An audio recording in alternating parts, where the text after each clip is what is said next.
క్రీస్తు పరిశుద్ధాత్మతో తండ్రి అయిన దేవుని యందు పరిపూర్ణ మహిమతో ప్రభావించుచున్నామిప్పుడు.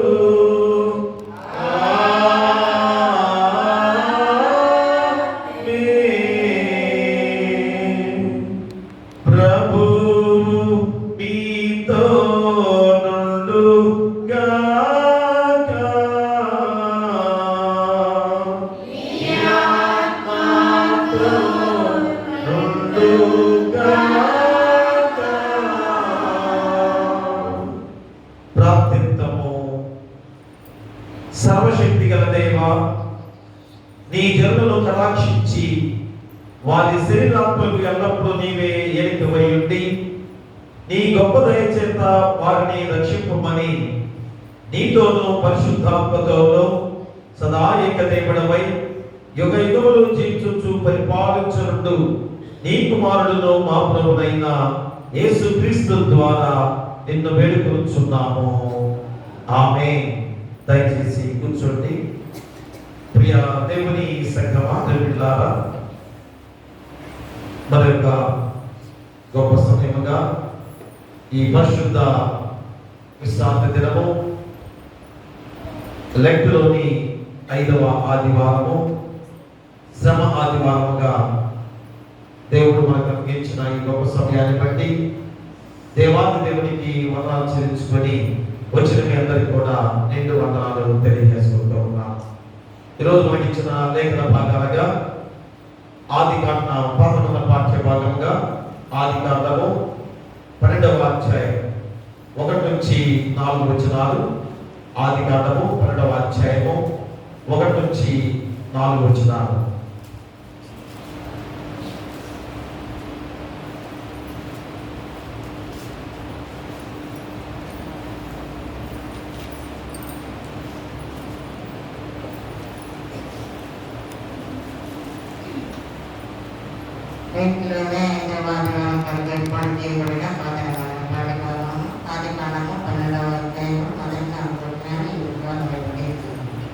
యెహోవా నీవు లేచి నీ దేశము నుండి నీ బంధువుల యొద్ద నుండి నీ తండ్రి ఇంట నుండి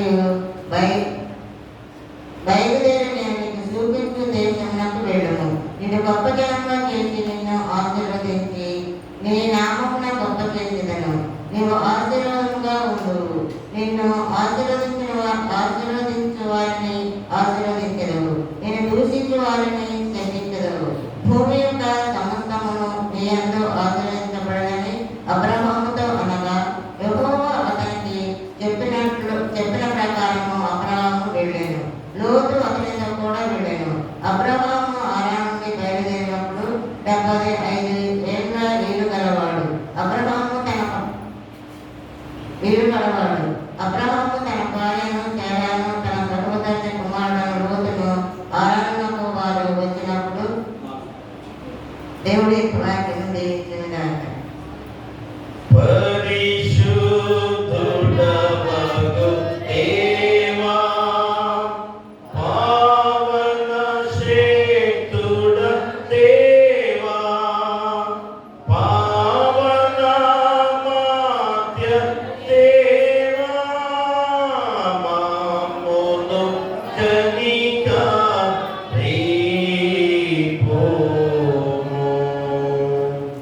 అలాగే పత్రిక పాఠ్యభాగం నుంచి అపోస్తలుడైన పౌలు కొరింథీయులకు రాసిన మొదటి పత్రిక 1వ అధ్యాయము 21 నుంచి 31 వచనాలు.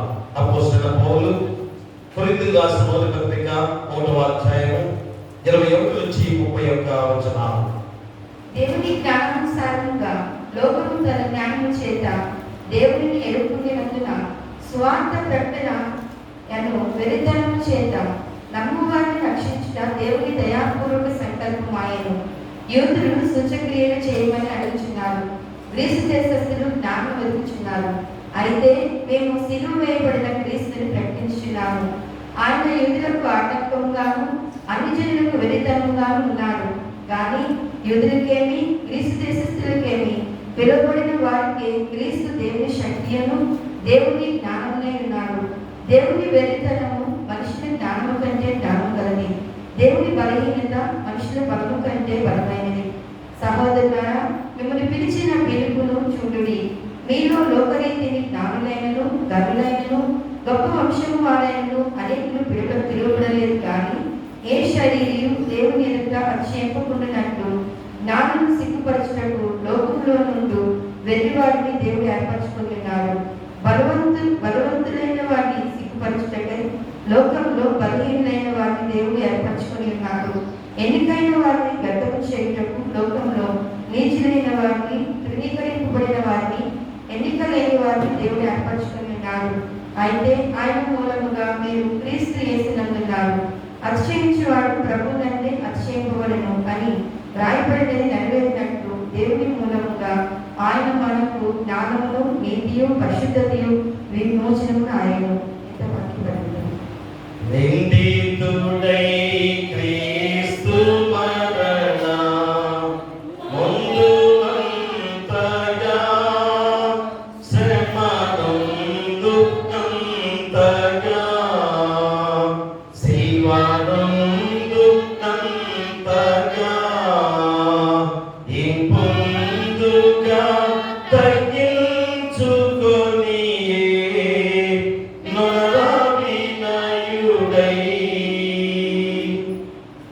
సువార్త పాఠ్యభాగం నుంచి పరిశుద్ధులైన మత్తయి రాసిన సువార్త 10వ అధ్యాయము 32 నుంచి 42 వచనాలు. పరిశుద్ధులైన మత్తయి రాసిన సువార్త 10వ అధ్యాయము 32 నుంచి 42 వచనాలు. ఓ ప్రభువా నీకు మహిమ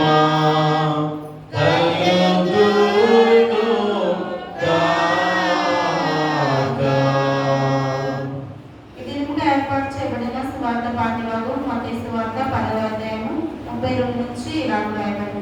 మనుషుల ఎదుట నన్ను ఒప్పుకొని వాడెవడు పరలోకమందున్న నా తండ్రి ఎదుట నేను వాటిని ఒప్పుకుందును. మనుషుల ఎదుట ఎవడు నన్ను ఎరుగునను వాడిని పరలోకమందున్న నా తండ్రి ఎదుట నేను ఎరుగునందును. నేను భూమి మీదికి సమాధానము పంపవచ్చునని తలంచుకుడి. ఖడ్గమునే గాని సమాధానము పంపుటకు నేను రాలేదు. ఒక మనుషునికి వాడి తండ్రిని, కుమార్తెను ఆమె తల్లిని, కోడలిని ఆమె అత్తను విరోధము పెట్టవచ్చింది. ఒక మనిషిని ఇంటి వారే అతనికి శత్రువులవుదురు. తండ్రినైనను తల్లినైనను నాకంటే ఎక్కువగా ప్రేమించేవాడు నాకు పాత్రుడు కాడు.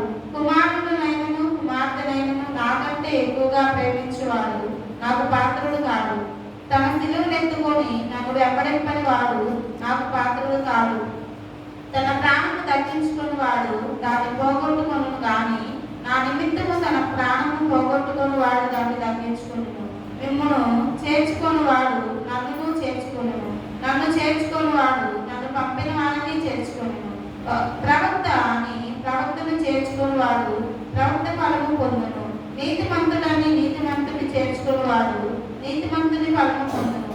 మరియు మనుషుడు శిష్యుడని ఒకడు ఈ చిన్నవాడి ఒకరికి ఇన్నెడు చన్నీళ్ళు మాత్రము తాగనిచ్చెను వాడు తన ఫలము పోగొట్టుకొనదని నిశ్చయముగా మీతో చెప్పుచున్నాను. ఈ వాక్యం ఇంతతో ముగించబడింది.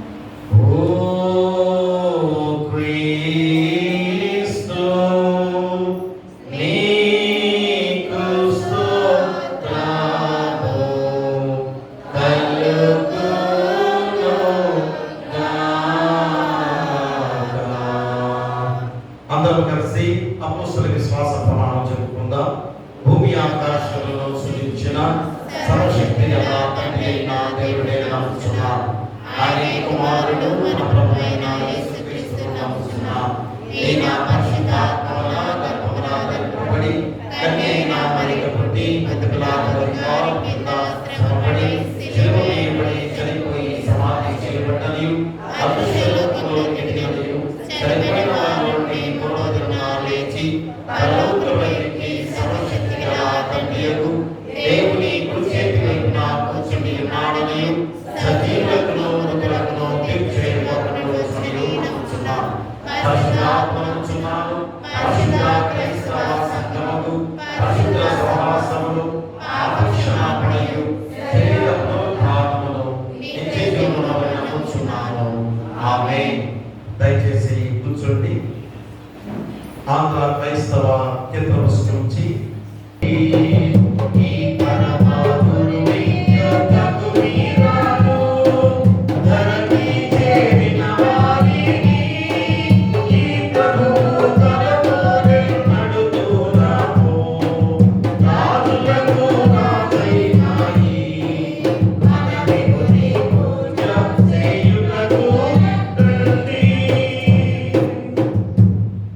మన తండ్రి దేవుని నుండి మన ప్రభువైన యేసుక్రీస్తు నుండి కృపయు సమాధానము కలుగును గాక. ఆమేన్. దయచేసి కూర్చోండి. ప్రియ దేవుని సంఘమా మిత్రులారా, మరి యొక్క ప్రాముఖ్యమైన సమయముగా దేవుని యొక్క మహాకృప చేత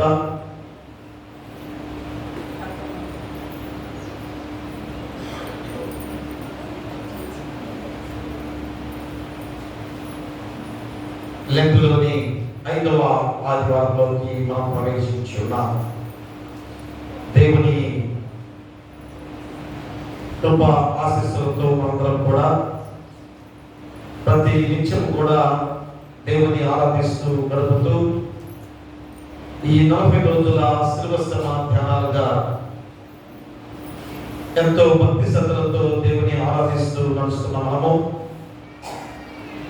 మరి విశ్రాంతి దినాన్ని పరిశుద్ధంగా ఆచరించుకోవాల్సిన బాధ్యత, దాని ద్వారా మన జీవితాలు మోక్ష మార్గానికి చేర్చుకునే క్రమంలో ప్రతి ఒక్కరూ కూడా సిద్ధంగా ఉండాల్సిన బాధ్యతను కూడా పదే పదే గుర్తు చేస్తున్న దేవాది దేవుడు. కాబట్టి ఈరోజు ఈ 3 లేఖన భాగాలుగా చక్కటి అంశంతో దేవుడు ఈరోజు వాక్యాన్ని మనకి సిద్ధపరిచిన దేవాది దేవుడు. ఆది కాలంలో అబ్రహాము జీవితాన్ని మనందరికి కూడా తెలిసిన వాక్యముగా ఉంది. ఎందుకనగా యెహోవా దేవుడు అబ్రహామును పిలిచిన పిలుపు ఎంత గొప్ప విశ్వాసాన్ని చూపించాడో, ఆ విశ్వాసమే అబ్రహాము జీవితాన్ని ఎంత గొప్ప శక్తివంతుడిగా ఈ లోకంలో జీవింపచేసిన గొప్ప సందర్భాన్ని కూడా మనం గుర్తు చేసుకోవాలి.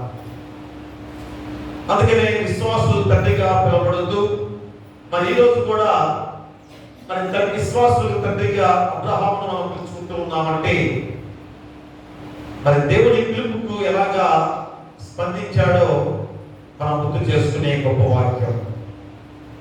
మరి అపోస్తలుడైన పౌలు ద్వారా పత్రిక పాఠ్య భాగంలో గుర్తు చేసే వాక్యాలు మనం గుర్తు చేసుకున్నట్లయితే మరి కొరింథీయులకు రాసిన మొదటి పత్రిక మరి కొరింథీ సంఘానికి దేవుడు గుర్తు చేసే గొప్ప వాక్యం.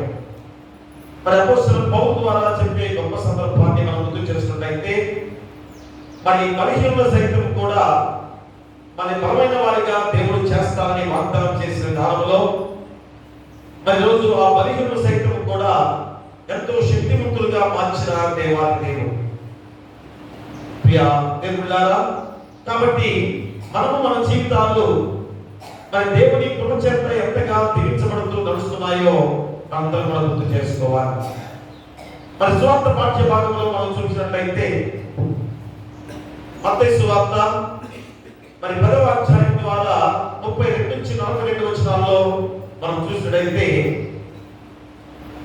యేసుక్రీస్తునందు ఎవరైతే విశ్వాసం ఉంచుతారో మరి ఎవరైతే నమ్ముతూ ఆయన మార్గంలో నడుస్తారో వారందరూ కూడా నిత్య జీవానికి మార్గంగా ప్రయాణం చేస్తారు,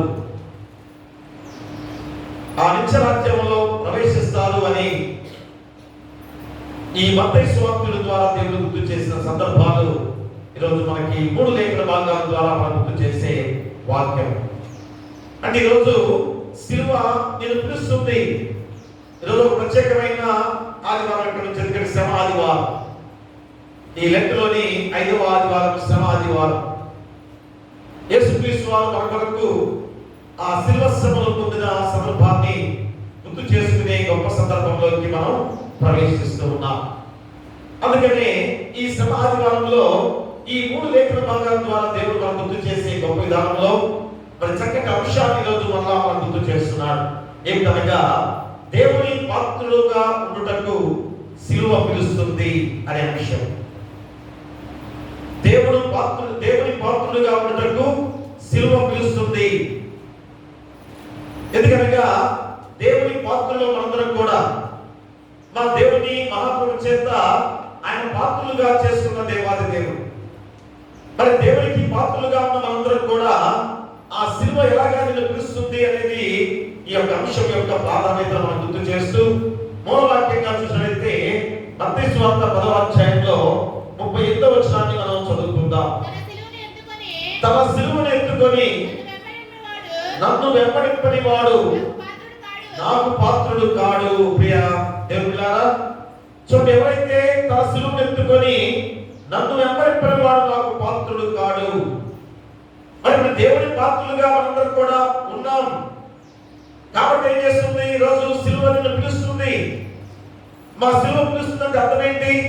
మరి నీలో ఉన్న పాప జీవితాన్ని, రోత జీవితాన్ని తీసివేసుకునే గొప్ప విధానంలో నిన్ను ఈరోజు సిలువ పిలుస్తుంది అని ఎంత గొప్ప వాక్యం ద్వారా దేవుడు ఈరోజు మనం గుర్తు చేస్తున్నాడు. ఎందుకనగా ఈ సిలువ శిక్ష పార్శిక శిక్షా విధానంగా ఉన్న శిక్ష సిలువ శిక్ష. మరి ఆ పార్శిక శిక్ష నుంచి మరి ఎక్కడి నుంచి అక్కడి నుంచి ప్రారంభమైన ఆ శిక్ష ఈరోజు రోమన్ అధికారుల ద్వారా ఈ శిక్ష వచ్చిన సందర్భాన్ని కూడా మనం గుర్తు చేసుకోవాలి. మరి రోమన్ సామ్రాజ్యం పరిపాలిస్తున్న విధానంలో ఎవరైతే తప్పు చేస్తారో, ఎవరైతే పాపం చేస్తారో వారికి ఈ శిక్ష అమలు చేసే సందర్భాన్ని కూడా మనం గుర్తు చేస్తున్న సందర్భం. మరి అలాంటి ఆ శిక్ష యేసుక్రీస్తు వారు ఎందుకు పొందాడు? ఏ పాపం చేయని వాడు, ఏ దోషం లేని వాడు, నీతిమంతుడైన దేవాది దేవుడిగా కుమారుడుగా వచ్చిన యేసుక్రీస్తు వారు ఎందుకు ఆ శిలువ మరణాన్ని పొందుకున్నాడో మనందరం కూడా గుర్తు చేసుకోవాలి. కాబట్టి ఈరోజు యేసుక్రీస్తు వారి యొక్క జీవితంలో మరి ఏ రీతిగా అనుభవించిన ఈ యొక్క శిలువ శిక్ష మళ్ళా మనం గుర్తు చేస్తున్న సమయంలో మనందరం కూడా మన జీవితాన్ని మార్చుకోవాల్సిన సందర్భాన్ని తెలియజేయడానికి యేసుక్రీస్తు వారు పడిన శిలువ శిక్ష గురించి కూడా మనం గుర్తు చేస్తున్న సందర్భం. కాబట్టి మన శిలువ మన రక్షణార్థం అయ్యి దేవుడు తాను త్యాగంగా అర్పించుకున్న ఆ సందర్భంలో శ్రమ కొరకు ఆ పొందిన ఆ యేసుక్రీస్తు వారు నామతానిగా ఈ లోకానికి వచ్చి మన కొరకు ఆ శిలువ త్యాగం ద్వారా అర్పించుకున్న యేసుక్రీస్తు వారు మరి ఎందుకు ఇంతగా శ్రమపడాలి? ఎందుకు ఇంతగా ఆయన వేదన పడాల్సి వచ్చింది? అందుకని చూడండి, ఇక్కడ కొరింథీయులకు రాసిన 2వ పత్రికలో మనం ఒకసారి చూసినట్లయితే అపోస్తలుడైన పౌలు కొరింథీయులకు రాసిన 2వ పత్రిక 8వ అధ్యాయం 9వ వచనాన్ని మనం చదువుకున్నట్లయితే, మీరు మన ప్రభు అయిన యేసుక్రీస్తు కృపను ఎరుగుదురు కదా, ఆయన ధనవంతుడై మీరు తన దారిద్ర్యం వలన ధనవంతులు కావాలని మీ నిమిత్తము దరిద్రుడాయెను. దేవులారా, చూడండి, మీరు మన ప్రభు అయిన యేసుక్రీస్తు కృపను ఎరుగుదురు కదా. యేసుక్రీస్తు వారి యొక్క కృప మనందరం కూడా ఎరిగిన వారమే కదా. ఉచితమైన కృప ఆయన మనకు అర్పించిన దేవాది దేవుడు. మరి ఉచితమైన కృప మనం పొందుకుని కూడా ఆ దేవుని మార్గంలో నడవాల్సిన బాధ్యత నీకు లేదా? అదే అపోస్తలుడైన పౌలు ద్వారా చెబుతున్న గొప్ప మాటలు. ఆయన ధనవంతుడయ్యుండి మీరు తన దారిద్ర్యం వల్ల తన ధనవంతులు కావాలని మీ నిమిత్తము దరిద్రుడాయెను. కదా, చూడండి, మన జీవితాలను రక్షించడానికి, మనల్ని గొప్పగా చేయడానికి ఆయన దరిద్రుడిగా మారిన సందర్భాన్ని రోజు అపోస్తలుడైన పౌలు ద్వారా గుర్తు చేస్తున్నాడు. అలాగే ఫిలిప్పీయులకు రాసిన పత్రిక ఒకసారి అపోస్తలుడైన పౌలు ఫిలిప్పీయులకు రాసిన పత్రిక 2వ అధ్యాయం చూడండి, 6-7 వచనాలు మనం చదువుకుందాం. ఆయన దేవుని స్వరూపం కలిగిన వాడై ఉండి దేవునితో సమానముగా ఉండుట చూడట విడిచిపెట్టకూడని భాగ్యమని ఎంచుకోలేదు కానీ మనుషుల పోలికగా పుట్టి దాసుని స్వరూపమును ధరించుకొని తను తానే రిక్తునిగా చేసుకునేను. ప్రియులారా, ఇందాకేమో దరిద్రునిగా నీ కొరకు నా కొరకు మనందరి కొరకు యేసుక్రీస్తు వారు దరిద్రునిగా మారిన సందర్భాన్ని గుర్తు చేస్తున్నాడు అపోస్తలుడైన పౌలు. మరలా అపోస్తలుడైన పౌలు ఫిలిప్పీ సంఘానికి కూడా గుర్తు చేస్తున్నాడు. ఆయన దేవుని స్వరూపము కలిగిన వాడై ఉండి దేవునితో సమానంగా ఉండటం విడిచిపెట్టకూడని భాగ్యమని ఎంచుకోలేదు కానీ మనుషుల పోలికగా పుట్టి దాసుని స్వరూపమును ధరించుకొని తన్ను తానే రిక్తునిగా చేసుకునేను. చూడండి, దాసునిగా ఎంత తగ్గింపుతో ఈరోజు లోకానికి వచ్చిన యేసుక్రీస్తు వారిని మళ్ళా మనం గుర్తు చేస్తున్న సందర్భమే ఈ ఆదివారంలో, ఈ ఆదివారంలో మనందరం కూడా తెలుసుకోవాల్సిన గొప్ప సత్యం. అందుకనే మరి ఇందులో ఏముంది? దైవిక ప్రేమ ఎంత గొప్పగా ఈరోజు మనకి చూపిస్తున్నాడు ఈ 3 లేఖన భాగాల్లో మనందరం కూడా గుర్తు చేసుకోవాలి. దేవుని ప్రేమ ఇంతగా విస్తరించి ఉండగా మా మనుషులైన మనము ఎలాంటి ప్రేమ కలిగి ఉన్నాం? ఏ విధమైన ప్రేమతో మనం జీవిస్తున్నాం? ఇంకా ఈరోజు ఈ 3 లేఖన భాగాల ద్వారా విధేయత గురించి కూడా మనం గుర్తు చేస్తున్నాడు. దైవిక ప్రేమ, విధేయత గురించి కూడా నీకు గుర్తు చేస్తున్నాడు. అంటే తండ్రి ఏం చెప్పాడో అది పాటిస్తూ యేసుక్రీస్తు వారు శిలువ త్యాగానికి కూడా ఏ మాత్రం కూడా విధేయకుండా శిలువ మరణానికి అర్పించుకున్న యేసుక్రీస్తు వారు అంటే ఎంత విధేయత చూపించాడు. ఎందుకంటే ఇవన్నీ కూడా ఆది కాండంలో అబ్రహాం జీవితం ద్వారా ఏ విధంగా మనం చూపిస్తున్నాడో ఒకసారి మనం గుర్తు చేసుకోవాలి. అంటే దేవుని ప్రేమ ఎంత గొప్పదో అబ్రహాము ఆ జీవితాన్ని ఎలాగా పొందుకున్నాడో మరి దాని ప్రకారం మనకి ఈరోజు వాక్యాన్ని సిద్ధం చేస్తూ గుర్తు చేస్తున్నాడు. అందుకనే మన దైవిక ప్రేమ, విధేయత, దైవ చిత్తము కనుగొనాల్సిన బాధ్యత మనందరిపై ఉంది. దేవుని చిత్తాన్ని కూడా మనం కనుగొనాలి. దైవిక ప్రేమ గురించి మనం తెలుసుకున్నాం. అందుకని నీ కొరకు, నా కొరకు, మనందరి కొరకు దరిద్రుడిగా మారాడు యేసుక్రీస్తు వారు. మా దాసుని రూపాన్ని ధరించుకొని మన కొరకు తనకు తానుగా రిక్తుడైన సందర్భాన్ని కూడా మనం గుర్తు చేస్తున్నారు అపోస్తలుడైన పౌలు ద్వారా. కాబట్టి ఇప్పుడైనా నువ్వు ఆలోచన చేసుకోవాలి ప్రియులు కదా, దైవిక ప్రేమ ఎంత గొప్పదో, ఆయన చూపించిన విధేయత ఎంత గొప్పదో, దేవుని చిత్తాన్ని ఎరగమని రోజు నీకు గుర్తు చేస్తున్న సందర్భాన్ని ఈ 3 లేఖన భాగాల ద్వారా మనకు స్పష్టంగా గుర్తు చేస్తున్నాడు. అంటే మనందరం కూడా ఏం చేయాలి? ఈ లేఖన భాగాల ద్వారా మనం ఏం తెలుసుకోవాలి? తను తాను ఉపేక్షించుకొని ప్రతిదినం కూడా తన శిలువను ఎత్తుకొని యేసుక్రీస్తు వారిని వెంబడించాలి. ప్రియులారా, చాలా ప్రాముఖ్యమైన మాట. తను తాను ఉపేక్షించుకొని అంటే అర్థమేంటి? నీకు నీవుగా ఉపేక్షించుకోవాలి. ఎందుకంటే లోకంలో నేను, నా అనే అహంకారం ఎక్కువగా ఉంది ఈ లోకంలో కాదా? నేను గొప్పవాడిని అనే అహంకారం మనలో ఎక్కువగా ఉన్న విధానం. కాబట్టి తను తాను ఉపేక్షించుకొని తన శిలువను ఎత్తుకొని ప్రతిదినం కూడా తన శిలువను ఎత్తుకొని నన్ను వెంబడించాలి. అలా చేయువాడే నాకు పాత్రుడు, నా శిష్యుడు. చూసారా, దేవుని పాత్రుడుగా ఉండాలంటే, మన దేవుని మనిషిగా ఉండాలంటే, దేవుని వారసుగా ఉండాలంటే ఏం చేయాలి?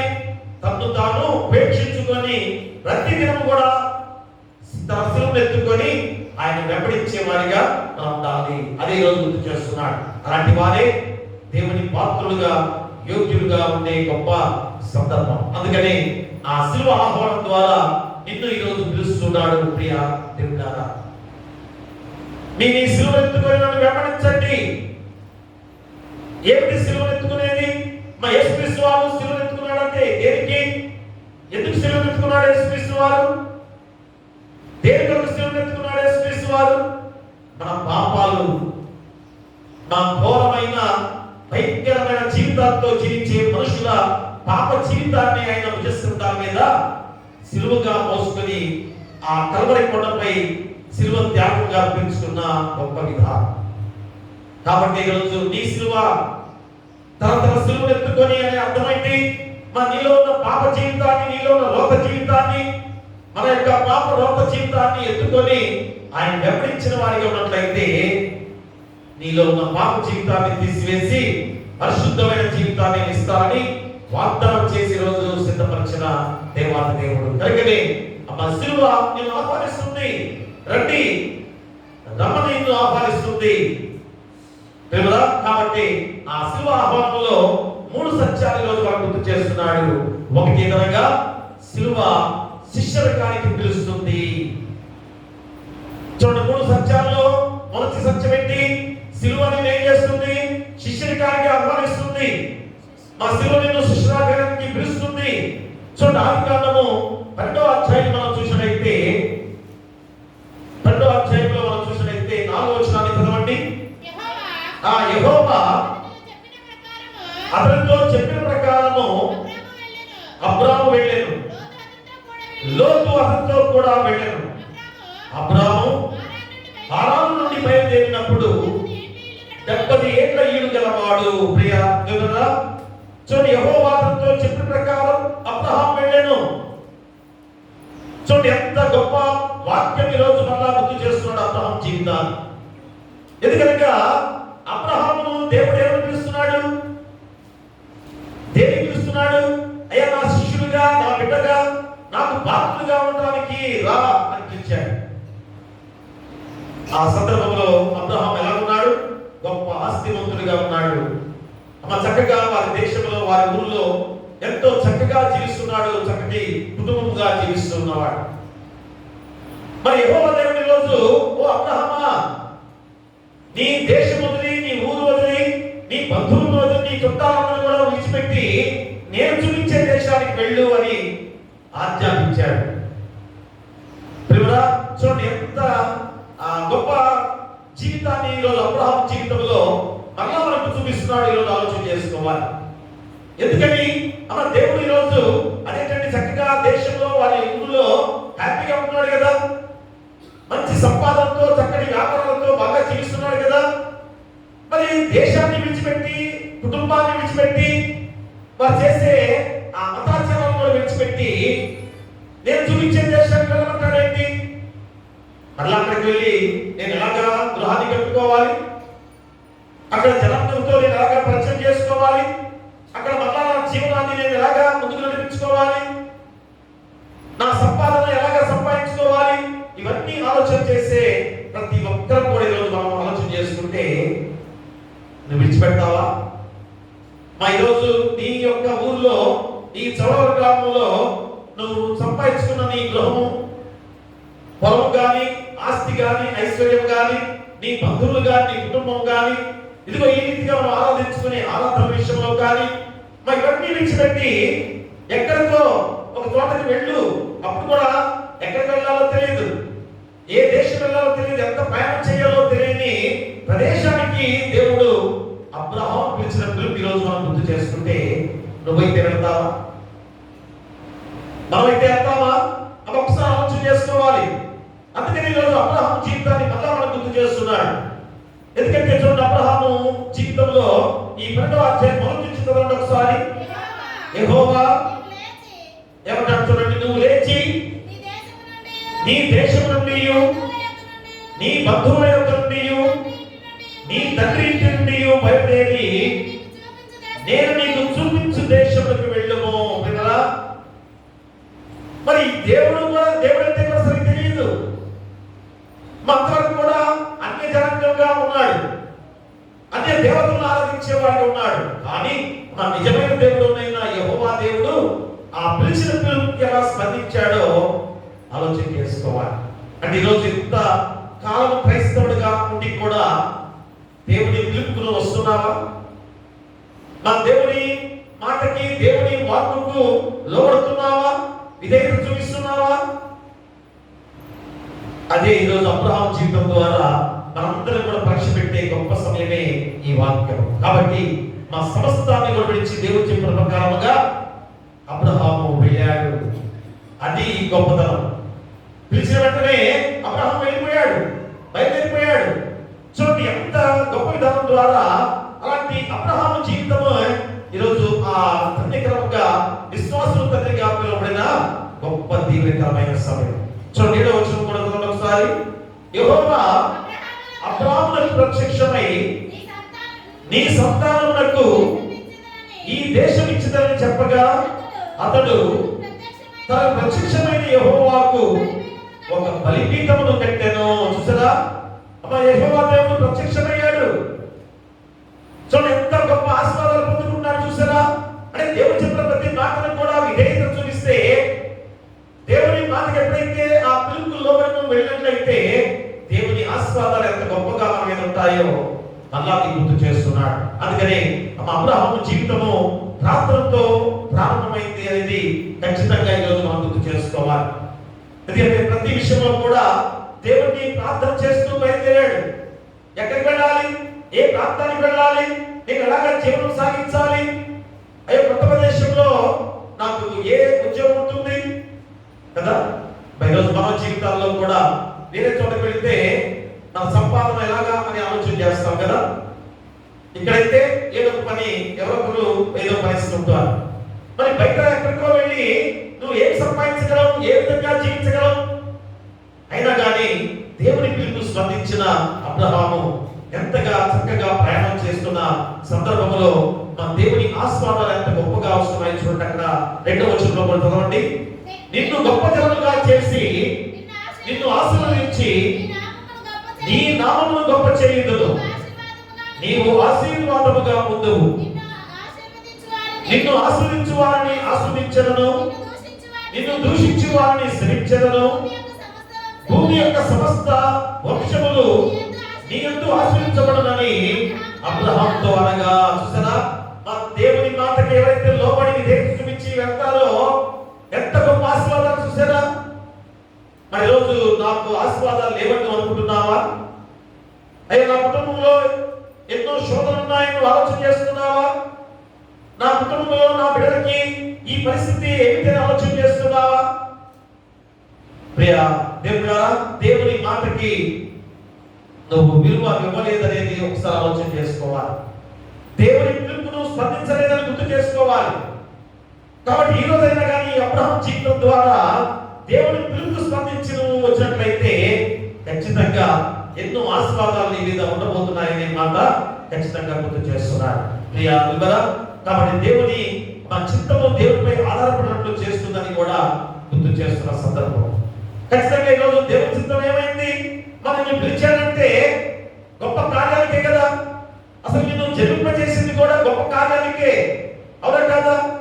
మరి నిన్ను నన్ను సృష్టించింది దేనికి? ఏదో ఒక గొప్ప కార్యం చేయడానికి నేను ఏర్పాటు చేస్తున్నాడు దేవుడు. కానీ దాన్ని మనం నిర్వీర్యం చేసుకుంటున్నాం. దాన్ని లెక్క చేయకుండా దాన్ని అపవాది చేతులకు అప్పగించుకొని మన జీవితాన్ని పాడు చేసుకుంటూ ఈరోజు లోక జీవితంలో ప్రయాణం చేస్తున్నాం. అందుకనే మరి దేవాది దేవుడు అబ్రహాము ద్వారా ఎంత గొప్ప మాటలుగా గుర్తు చేస్తూ మరి దేవుని మీద ఆధారపడిన వ్యక్తి ఏం చేయాలి అది ఈరోజు గుర్తు చేస్తున్నాడు. దేవునిపై ఆధారపడ్డది ఏం చేయాలి?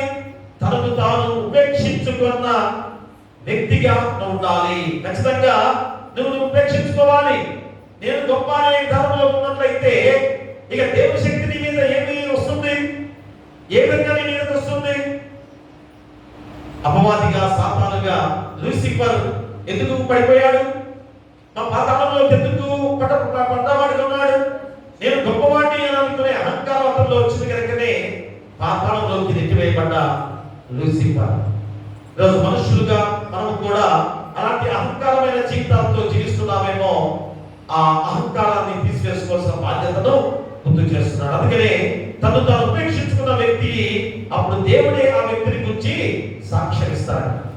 చూసారు, ఎప్పుడైతే నీకు నువ్వుగా ఉపేక్షించుకొని తను తాను తగ్గించుకొని దేవుని వెంబడించేవాడిగా ఉన్నట్లయితే ఖచ్చితంగా దేవుడే నీపై ఎంత గొప్ప కృపావర్షం ద్వారా ఆ చక్కటి ఆశీర్వాదాన్ని మీద నింపి గొప్ప సాక్ష్యము, ఈ బిడ్డ నావాడు, నాకు యోగ్యుడైన వాడు, నాకు పాత్రుడుగా ఉన్నాడు కనుక ప్రతి దాని మీద నిన్ను అధికారిగా ఏర్పాటు చేస్తాను, అన్ని ఆశీర్వాదాలు నీకు ఇస్తానని వాగ్దానం చేస్తున్నాడు. ప్రియ దేవుని బిడ్డలారా, కాబట్టి ఈరోజు నువ్వు చేయాల్సిన పని ఏమిటనగా ఖచ్చితంగా దేవుని పిలుపుకి స్పందించాలి.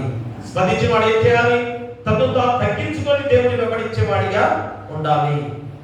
ఉపేక్షించుకొని కూడా దేవుణ్ణి వెంబడించాలి. చూడండి, ఆదికాండము 20వ అధ్యాయం చూడండి ఒకసారి. ఆదికాండం 20వ అధ్యాయంలో 7వ వచనాన్ని చదవండి. కాబట్టి ఆ మనుషుని భార్యను తిరిగి అతనికి అప్పగించుము. అతడు ప్రవక్త, అతడు నీ కొరకు ప్రార్థన చేయను, నువ్వు బ్రతుకుతావు. నీవు ఆమెను అతనికి అప్పగించిన యెడల నీవును నీ వారందరూ నిత్యముగా చచ్చెదరని తెలుసుకునిమని స్వప్నమందు అతనితో చెప్పాను. ప్రియమురా, అబ్రహాము ప్రయాణం, అబ్రహాం వాగ్దాన భూమికి ప్రయాణం చేసే ప్రయాణంలో ఎన్ని శోధనలు వచ్చాయి.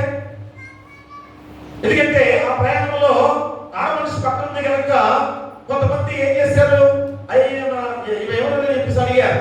అడిగితే అన్నాడు, అమ్మ సోదరి అని చెప్పాడు కదా. సోదరి అనేసరికి వారు వేరే విధంగా ఆలోచన చేసిన సందర్భాలు ఆ 20వ అధ్యాయంలో మనకు తెలియజేస్తున్నాడు. భార్య అని చెప్పుకోవచ్చు కదా, మా అబ్రహాం చేసిన తప్పు కూడా అక్కడే ఉంది. భార్య అని చెప్పుకోకుండా నా సోదరి అని చెప్పుకున్నాడు. అయినా కానీ దేవుడు ఏర్పాటు చేసుకున్న మనిషి కనుక, మా దేవుడు చెప్పిన మాటకి తలకి ప్రయాణం చేశాడు కనుక దేవుడు స్వప్నమందు అతనికి ప్రత్యక్షమై మరి ఎంత గొప్ప విధానంలో మరి చూడండి, అబ్రహాము గురించి దేవుడు అబీమెలెకనే రాజుకు స్వప్నమందు సాక్ష్యం ఇచ్చిన సందర్భం. అబీమెలెకనే రాజుకి సాక్ష్యం ఇస్తున్నాడు. మరి ఎవరు సాక్ష్యం ఇచ్చాడు? ఆ మనుషుని భార్యను తిరిగి అతనికి అప్పగించము, అతను ప్రవక్త, అతను నీ కొరకు ప్రార్థన చేయను, నువ్వు బ్రతుకుతావు. నీవు ఆమెను అతనికి అప్పగించిన యెడల, అప్పగించని యెడల నీవును నీ వారందరూ నిత్యముగా చచ్చెదరని తెలుసుకున్నామని స్వప్నమందు అతనితో చెప్పాను. కదా చూడండి, దేవుడు కల ఎందుకు కూడా స్వప్నమందు కూడా ఆ యొక్క అబ్రహాము గురించి సాక్ష్యం ఇస్తున్నాడు దేవుడు. మరి రోజు నీ సాక్ష్యం దేవుడి దగ్గర ఉందా? నీ గురించి ఒక సాక్ష్యంగా దేవుడు చెప్పడానికి ఏమన్నా ఉందా? అది రోజు మనం గుర్తు చేసుకోవాలి. కాబట్టి ప్రియ దేవులారా, మత్తయి సువార్త 10వ అధ్యాయంలో కూడా చూడండి 32వ వచనాన్ని చదవండి ఒకసారి.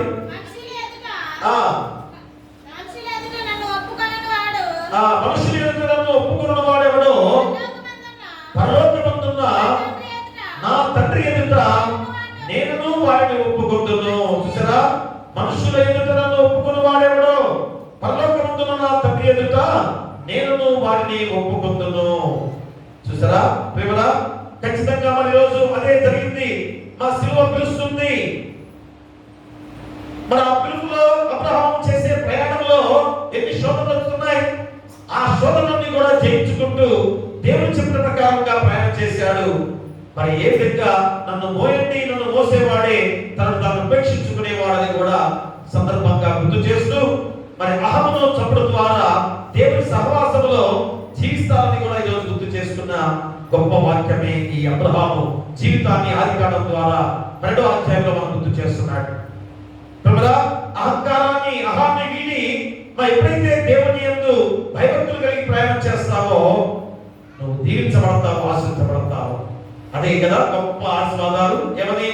అనేక జనములకు నిన్ను తండ్రిగా చేసేదను, విశ్వాసులకి తండ్రిగా నేను దీవిస్తాను. 77 వచ్చిన ప్రయాణం కదా, 100 ఏళ్ల ప్రయాణం కూడా వచ్చిన తర్వాత కూడా బిడ్డలు లేదు కదా. మరి దేవుని వాగ్దానం నెరవేరుతుందా? చూడండి, అందుకనే పక్షి పెట్టాడు, అయ్యా నేను గొప్ప జన్మగా చేస్తాను, నీ ద్వారా నీ సంతానం ద్వారా గొప్ప జన్మగా నేను చేస్తానన్న వాగ్దానము మా నెరవేర్చబడే ధనంలో పరీక్ష కూడా పెట్టాడు అబ్రహాము జీవితంలో. అవునా? మా 100 ఏళ్ల ప్రాయం దాకా కూడా బిడ్డలు లేదు. ఇదేంటంటే మరి నువ్వు ముందుగానే వాగ్దానం చేశావు కదా, యెహోవా దేవా మరి నాకు బిడ్డలు లేకుండా చేసేవేంటని ఒక్కసారి నేను తిరిగి దేవుణ్ణి నిందించాడా? ఏ మాత్రం కూడా నిందించలేదు. అందుకనే ప్రియ అందువల్ల ఆ పరీక్షలో నెక్కి 100 ఏళ్ల ప్రాయంలో నవ్వుల కుమారుడుగా ఇస్సాకు జన్మింపజేసుకొని ఆ ఇస్సాకు జన్మించిన తర్వాత మరి ఆ ఇస్సాకు కూడా ఏమని మన ధర్మబలిగా అర్పించమన్నాడు. అయ్యా నీకున్న ఏకైక కుమారుడుగా ఉన్న ఇస్సాకును నాకు ధర్మబలిగా అర్పించు అన్నాడు. ఎవరైనా ఒప్పుకుంటారా? మన హృదయం ఎప్పుడైనా ఒప్పుకుంటుందా? అయినా కానీ అబ్రహాము తన యొక్క హృదయాన్ని దేవుడికి అర్పించుకున్నాడు కనుక, తను తాను ఉపేక్షించుకొని దేవుడిని వెంబడించిన వాడిగా ఉన్నాడు కనుక పరిపూర్ణమైన విశ్వాసం దేవుడిపై చూపించాడు. అయ్యా దేవుడే కదా ఆ బిడ్డను నాకు ఇచ్చాడు, కాబట్టి దేవుడు అందుకున్నాడు కనుక నేను ఆ ధర్మబలిగా అర్పించడానికి తీసుకెళ్లాలని మా మౌనంగా బిడ్డను తీసుకుని వెళ్ళాడు. ఆ మోరియా పర్వతానికి కదా. అక్కడ మరి బిడ్డ దారి మధ్యలో అడిగాడు, తండ్రి మరి దహనబలిగా అర్పించడానికి మనం వెళ్తున్నాం కదా, గొర్రె పిల్ల ఎక్కడ? గొర్రె పిల్ల ఎక్కడ అంటే అతను తెలియగల వాడే, కొద్దిగా వయసు వచ్చిన వాడే, ఇంచుమించు 10-14 వయసుల మధ్యలో ఉన్నవాడే. అలాంటి యవనస్తులుగా ఉన్న బిడ్డ విషయంలో అది దేవుడే చూసుకుంటాడని చెప్పి చేతులు ఎరగబెట్టి తాడుతో కట్టి కాళ్ళకు తాడు కట్టి ఆ బలిపీఠం మీద ఎత్తుకొని పెడుతున్నప్పుడు ఇస్సాకు ఏమన్నా వద్దు అని పరిగెత్తాడా? నన్ను ఎందుకు ఇక్కడ దహనబలిగా అర్పిస్తున్నామని ఎదురు తిరిగాడా? ఏ మాత్రం కూడా ఎదురు తిరగకుండా మౌనంగా తన దహనబలిపీఠం మీద తండ్రి చెప్పిన ప్రకారంగా శిరసాయించాడు ఇస్సాకు కూడా. ప్రభువా, తండ్రి ఏ మాత్రం కూడా చూడండి కుమారుడి విషయంలో మరి చూపించిన ఆ గొప్ప విధానం ద్వారా దేవునికి ఎంత ఇష్టమైందో, దేవుడి చిత్త ప్రకారంగా చేస్తున్న అబ్రహాము జీవితాన్ని దేవుడు ఎంత సాక్ష్యంగా పలికాడు ఈరోజు మనం గుర్తు చేసుకోవాలి. అంటే నీ కుమారుని నీ కుమార్తె దహనబలిగా అర్పించమని కాదు, మా దేవునికి పరిపూర్ణమైన విశ్వాసంతో నీ బిడ్డల్ని దేవునికి సమర్పించుకోమని చెబుతున్నాడు. అంతేగాని దహనబలిగా అర్పించుకోమని కాదు. ఇక్కడ ఇస్సాకు కూడా దహనబలిగా అర్పించుకునే విధంగా చేయలేదు. వెంటనే ఖడ్గం పైకెత్తాడు దహనబలిగా అర్పించడానికి. అబ్రహామా ఆగు, అదిగో ఆ యొక్క పొదలో గొర్రె పిల్ల ఉంది. చూసారా, ఆ గొర్రె పిల్లే యేసుక్రీస్తు వారు. ప్రియ పిల్లరా, చూడండి, సిలువ నిన్ను పిలుస్తుంది అంటానికి మన దేవాది దేవుడు నీ కొరకు ఆ సిలువ యాగముగా అర్పించుకున్న గొప్ప జీవితాన్ని అబ్రహాం జీవితం ద్వారా మనం గుర్తు చేస్తున్నాడు. కాబట్టి రోమపత్రిక 8వ అధ్యాయం చూడండి ఒకసారి. అపోస్తలుడైన పౌలు రోమీయులకు రాసిన పత్రిక 8వ అధ్యాయము 11వ వచనాన్ని చదవండి.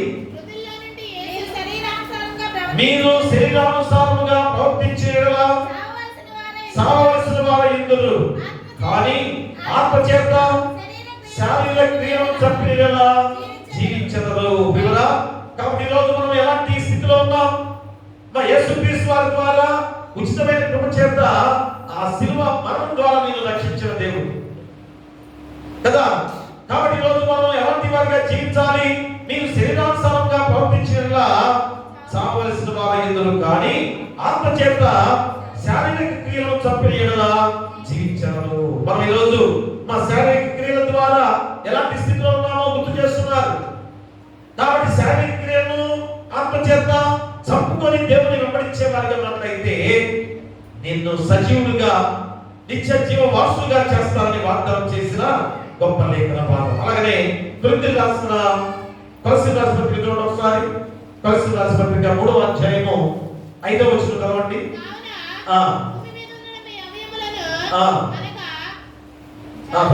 కావున భూమి మీద ఉన్న మీ అవయవములను అనగా జారత్వమును, అపవిత్రతను, కామాతురతను, దురాశను, విగ్రహారాధనైన దురాపేక్షను చంపివేయండి. ప్రభువా, నీ శారీరక క్రియలవే, దాన్ని చంపివేసుకోమని గుర్తు చేస్తున్నాడు.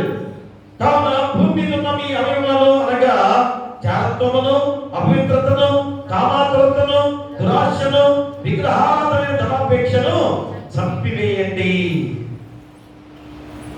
కదా, కాబట్టి శిలువ శిష్యురానికి నిన్ను పిలుస్తున్న పిలిపి ఈరోజు అబ్రహాము పిలిచిన పిలిపి కూడా.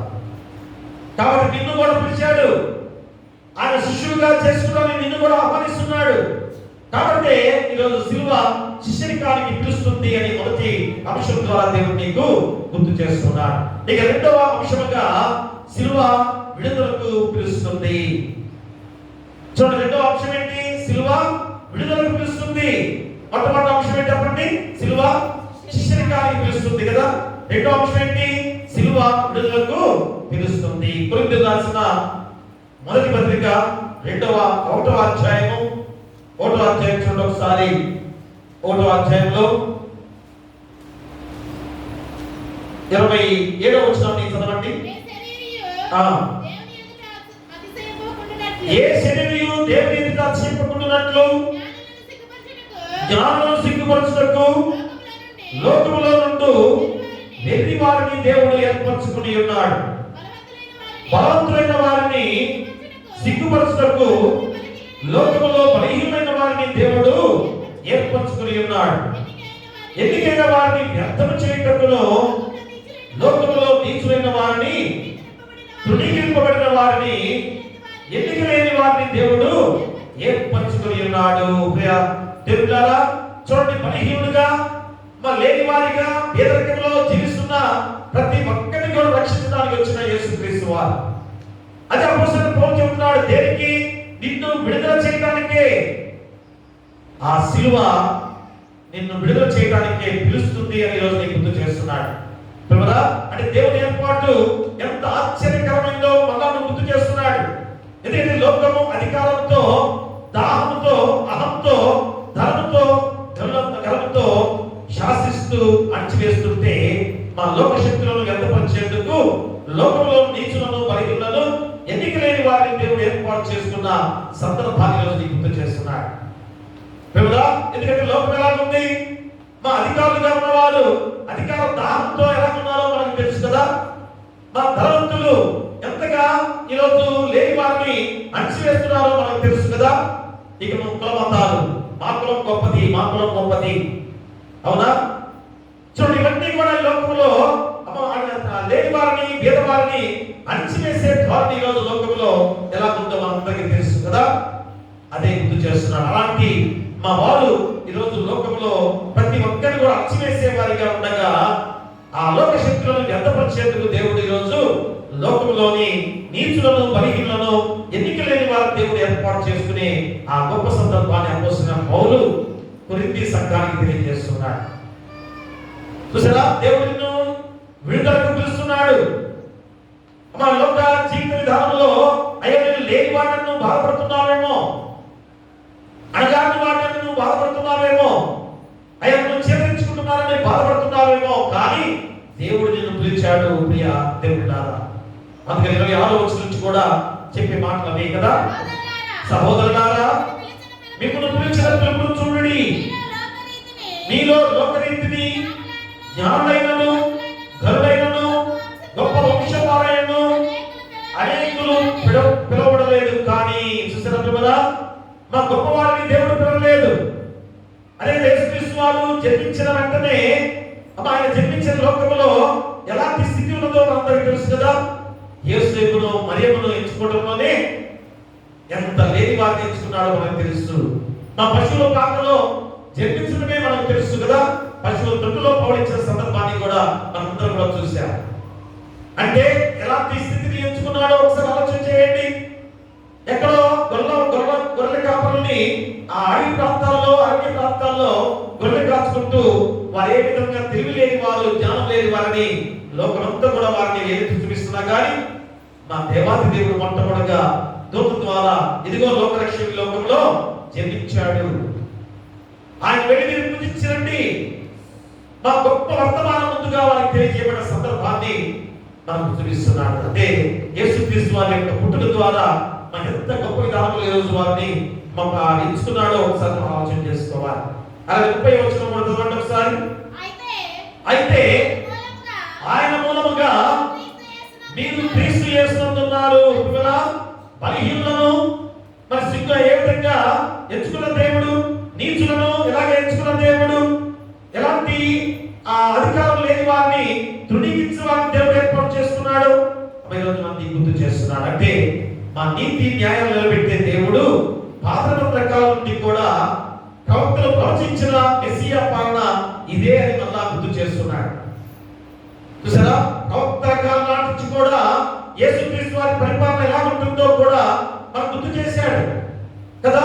మరి ఇంత గొప్ప విధానంలో గుర్తు చేసినా కానీ క్రైస్తవ బిడ్డలుగా ఉన్న వారు కూడా ఎలాంటి అధికారాన్ని ప్రకటిస్తున్నారు? వారికి ఒక అధికారం వస్తే లేని వారిని చూస్తున్నారా? మా పేదరికంలో వారిని ప్రయత్నిస్తారని ప్రయత్నం చేస్తున్నారా?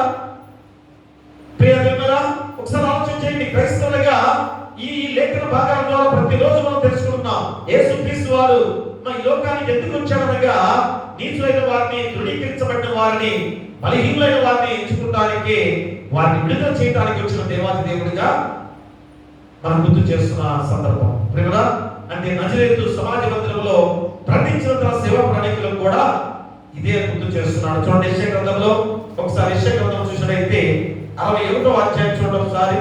యెషయా గ్రంథము 61వ అధ్యాయము 1 నుంచి 3 వచనం చదవండి.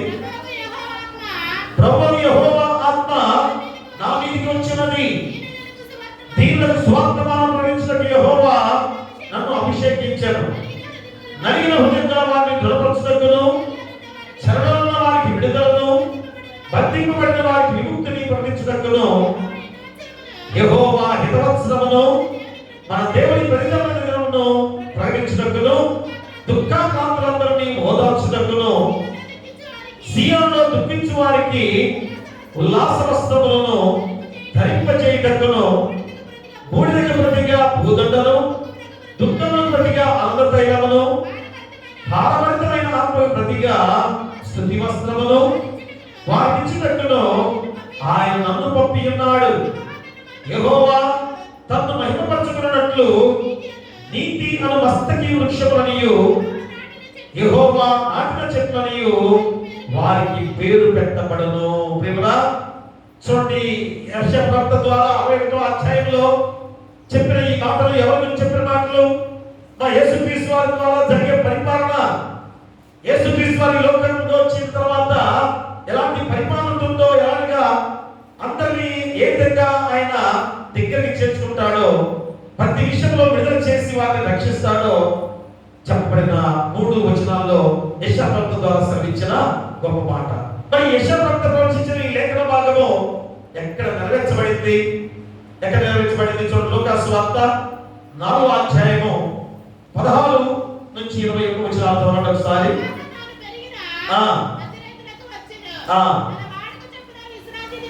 తన వాడుక చొప్పున విశ్రాంతి దినమందు సమాజ మందిరములోనికి వెళ్ళి చదువుకడే కూర్చుండగా ప్రవక్త అయిన యెషయా గ్రంథం ఆయన చేతికి ఇయ్యబడెను.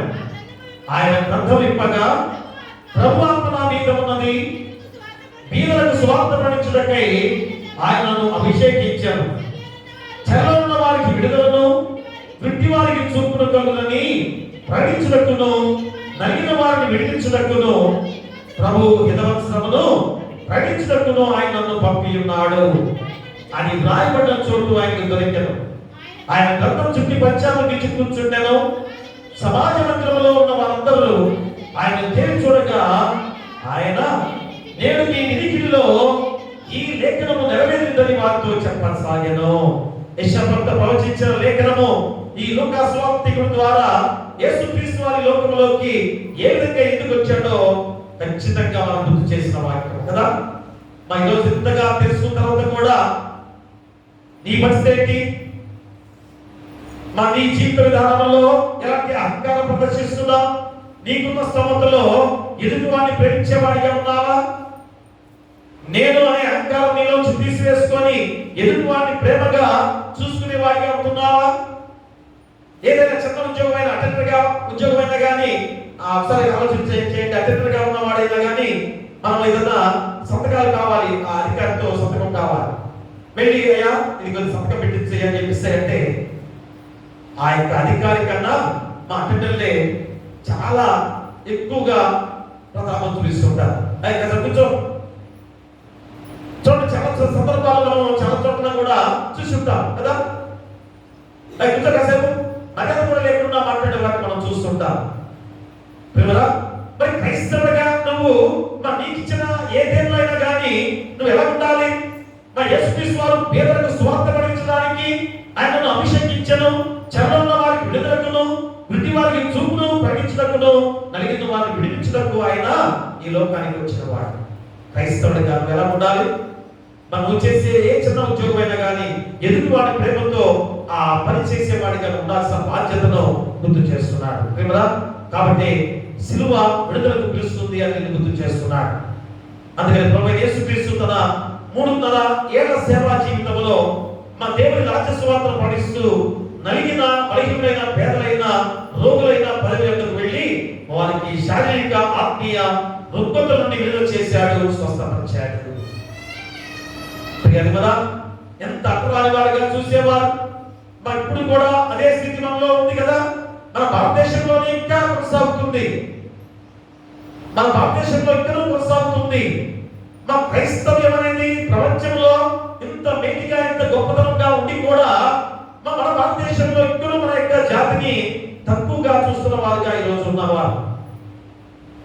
అందుకని దేవుడు అంబేద్కర్ ద్వారా రాజ్యాంగం రాపించిన సందర్భం కూడా మనకు తిరగాలి. మరి ఎంత హీన జాతి, తక్కువ జాతిగా ఉన్నవాడి దగ్గర మరి ఎంత గొప్ప విలువైన రాజ్యాంగాన్ని రాపించారంటే అది దేవుని మహాత్మని గుర్తు చేసుకోవాలి. మన దేవుడే పంపించిన వ్యక్తిగా మనం గుర్తు చేసుకోవాలి. కాబట్టి దేవుడు ఏ రీతిగా సమన్యాయం చేయడానికి లోకానికి వచ్చిన యేసుక్రీస్తు వారు. అందుకనే ఆయన 3.5 ఏళ్ల సేవ జీవితంలో ఎంతగా తగ్గించుకొని ఈరోజు మనకు సేవ చేసే వాడు ఉన్నాడు. శిష్యుల పాదాలు కలిగిన సందర్భాన్ని చూస్తేనే ఈరోజు నీ హృదయం కరిగిపోవాలి, మా కన్నీరు కాల్చాలి. నా దేవుడు నన్ను రక్షించడానికి వచ్చిన యేసుక్రీస్తు వారు నా పాదాలు కడగడమా? తనంతా తగ్గించుకొని మరి ఎంత గొప్ప సేవా పరిచయం చేసిన యేసుక్రీస్తు వారి విధానంలో నీ జీవితము ఆ శిలువ ద్వారా రక్షించబడ్డ గొప్ప జీవితము ప్రియమరా. కాబట్టి ఎప్పుడైనా కానీ శిలువ ఎత్తుకొని ఉపేక్షించుకొని ఆయన పాద సన్నిధిలో మోకరిల్లి నీ పాప జీవితాన్ని తీసివేసుకొని ఒకరిలో ఒకరు ప్రేమలతో అనురాగాలతో జీవిస్తే ఈ లోకమే పరలోకం. ప్రియమరా, ఈ లోకమే పరలోకం. ఎంత ధైర్యంతో ఈరోజు ఆ నూతన రాజ్యముగా ఏర్పాటు చేసే పరలోకంలో నేను ఉంటాను అని చెప్పుకునే సామర్థ్యం నీకుంటుంది. కాబట్టి ఎప్పుడైనా ఆలోచన చేసుకోవాలి, మన దేవుడు ఇంత గొప్ప అవకాశం ఇచ్చాడు కనుక మన జీవితాన్ని ఎప్పుడైనా మార్చుకొని ప్రేమతో అనురాగాలతో ఉండాల్సిన బాధ్యత మనకు ఉంది. ఇలా చిన్న చిన్న విషయానికి గొడవలు పడుతున్నారు. మా రక్త సంబంధంతో ఉన్న అందములే రక్తపాతాన్ని సృష్టించుకొని మరణింప చేసుకుంటున్నారు, కోర్టులు వెళ్తున్నారు, పోలీస్ స్టేషన్ వెళ్తున్నారు. ఎంత భయంకరమైన జీవితాలు ఈ రోజు లోకంలో ఉన్నాయో ఇప్పుడైనా ఆలోచన చేసుకోకపోతే అసలైన రాజ్యముగా ఆ రాజ్యంలో అడుగు పెట్టకపోతే నీ పరిస్థితి ఏమవుతుందో ఒకసారి ఆలోచన చేసుకో ప్రియా దేవుడా. కాబట్టి ఇక్కడ పౌలు ఎంత గొప్ప సాక్ష్యముగా గుర్తు చేస్తున్నాడో చూడండి. అక్కడ 21వ వచనంలో మనం చదివినట్లయితే 21వ వచనం చదవండి. దేవుని జ్ఞానానుసారముగా లోకము తన జ్ఞానము చేత దేవునిని ఎరుగకుండినందున సువార్త ప్రకటన అను నిర్వికరణ చేత నమ్మువారిని రక్షించుట దేవుని దయాపూర్వక సంకల్పమాయను. దేవుని జ్ఞానానుసారముగా లోకము తన జ్ఞానము చేత దేవునిని ఎరుగకుండినందున సువార్త ప్రకటన అను నిర్వికరణ చేత నమ్మువారిని రక్షించుట దేవుని దయాపూర్వక సంకల్పమాయను. పౌలు ఎంత గొప్ప సాక్ష్యం ఇస్తున్నాడు దేవుని పట్ల. మనం ఇందులో పాప జీవితంలో ఉన్నప్పుడు కూడా దేవుని దయా సంకల్పం చేత మనందరం కూడా రక్షించబడ్డాం. ఆయన ప్రేమ ఎంత గొప్ప ప్రేమో అని దేవుని విషయంలో సాక్ష్యం ఇస్తున్న అపోస్తలుడైన పౌలు. అమ్మ, నీవు దేవుని పట్ల ఎలాంటి సాక్ష్యం కలిగి ఉన్నావో ఆలోచన చేస్తున్నావా? ఇందాక అబ్రహాం విషయంలో దేవుడే సాక్ష్యం కలిగాడు కదా. మా ఇప్పుడేమో నీవు దేవుని పట్ల ఎలాంటి సాక్ష్యంగా ఉన్నావు? ఎలాంటి సాక్ష్యంతో నువ్వు ఈరోజు నీ హృదయాన్ని దేవునికి సమర్పిస్తున్నావు? ఆలోచించే ప్రియా కదా. అందుకని 3వ అంశముగా మనం గుర్తు చేస్తున్నాడు ఏంటనగా శిలువ నిత్య జీవానికి పిలుస్తుంది. ఎంత చక్కటి లేఖన భాగం ద్వారా మన దేవుని పాత్రుడుగా ఉండటకు శిలువ పిలుస్తుంది అనే అంశం ద్వారా మన దేవుని పాత్రుడుగా ఉంటే ఆ శిలువ పిలిచే పిలుపు ద్వారా నువ్వు ఎలాంటి గొప్ప జీవితాన్ని పొందుకుంటావో నేను గుర్తు చేశాను కదా.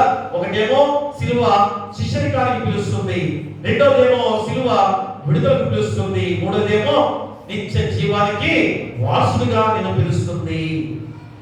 ఆ శిలువలో ఉన్న విలువ ఎంత గొప్పదో ఒకసారి ఆలోచన చేయండి.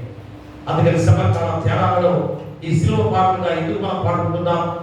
ఆ శిలువ ద్వారా మనం అందరం కూడా ఇంత గొప్ప రక్షణ భాగ్యాన్ని పొందుకున్నాం. అందరం కూడా ఆ శిలువ మోసుకుంటూ తాను శిలువ మోసుకొని ఆయన వెంబడించిన వారి ఉన్నట్లయితే నీ పాప జీవితాన్ని తీసివేసి మళ్ళా నిన్ను గొప్ప స్థితిలో దేవుడు నడిపించబోతున్నాడు.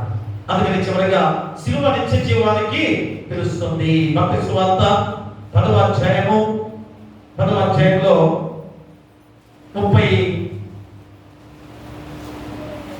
వచనం చదవండి. మనుషులు ఎదుట నన్ను ఒప్పుకున్నవాడెవడో పరలోకమందున్న నా తండ్రి ఎదుట నేను వారిని ఒప్పుకొందును. చూడండి ఎంత చక్కటి వాక్యముగా ఈరోజు మనకి 3వ అంశం ద్వారా గుర్తు చేస్తున్నాడు. ఎవడక్కడ మనుషులు ఎదుట నన్ను ఒప్పుకొని వాడేవాడో పరలోకమందున నా తండ్రి ఎదుట నేను వారిని ఒప్పుకొందును. మనుషుల ఎదుట ఎవడను ఎరుగనో వారిని పరలోకమందున నా తండ్రి ఎదుట నేను ఎరగనందును.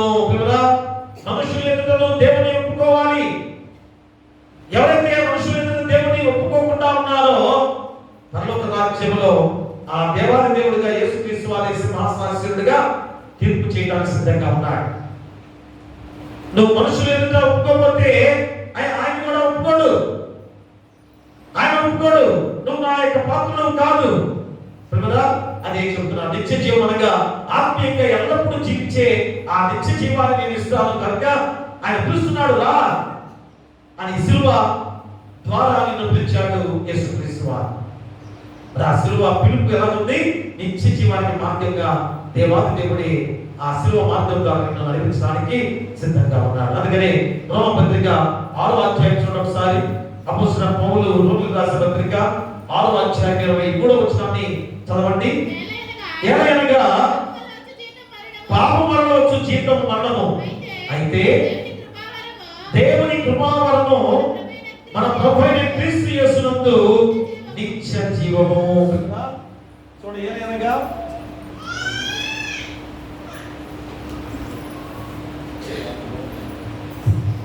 ఏలయనగా పాపం వలన వచ్చు జీతము మరణము, అయితే దేవుని కృపావరం మన ప్రభువైన యేసుక్రీస్తునందు నిత్య జీవము. చూసారా, దేవుని కృపావరం ఎలాగా ఆయన కృపను పొందుకున్న గొప్ప విధానాన్ని మనం గుర్తు చేస్తున్నాడు. కాబట్టి మా ఉచితమైన కృప చేత మనందరం రక్షించబడ్డాం.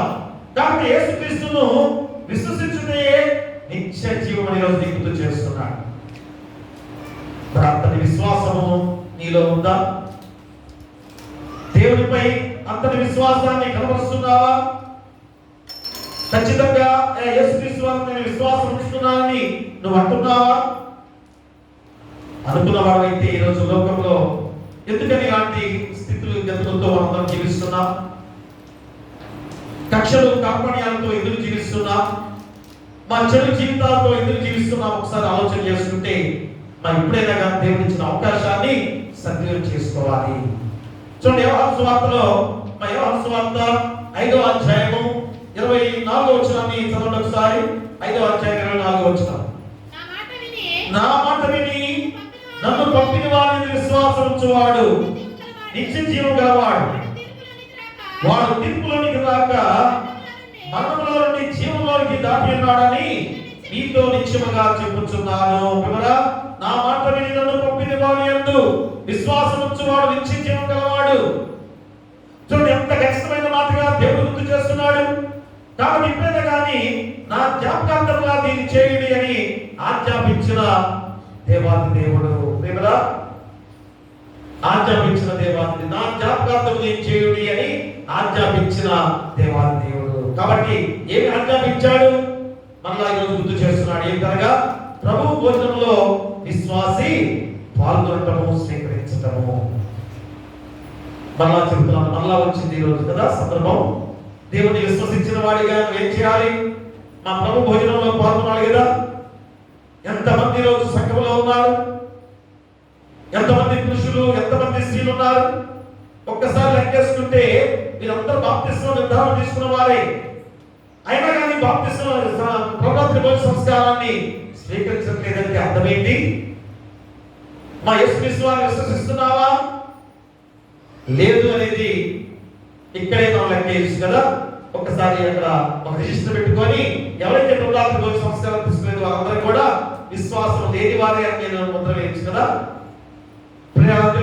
ఇప్పుడైనా ఆలోచన చేయండి, ఎందుకు ప్రభుత్వ సంస్కారం తీసుకోవాలి?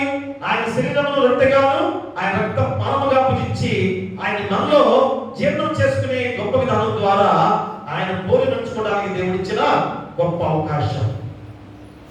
ఎందుకంటే ఆయన వచ్చేంత వరకు కూడా ఇది మీరు చేయండి అని దేవుడే చెప్పాడు.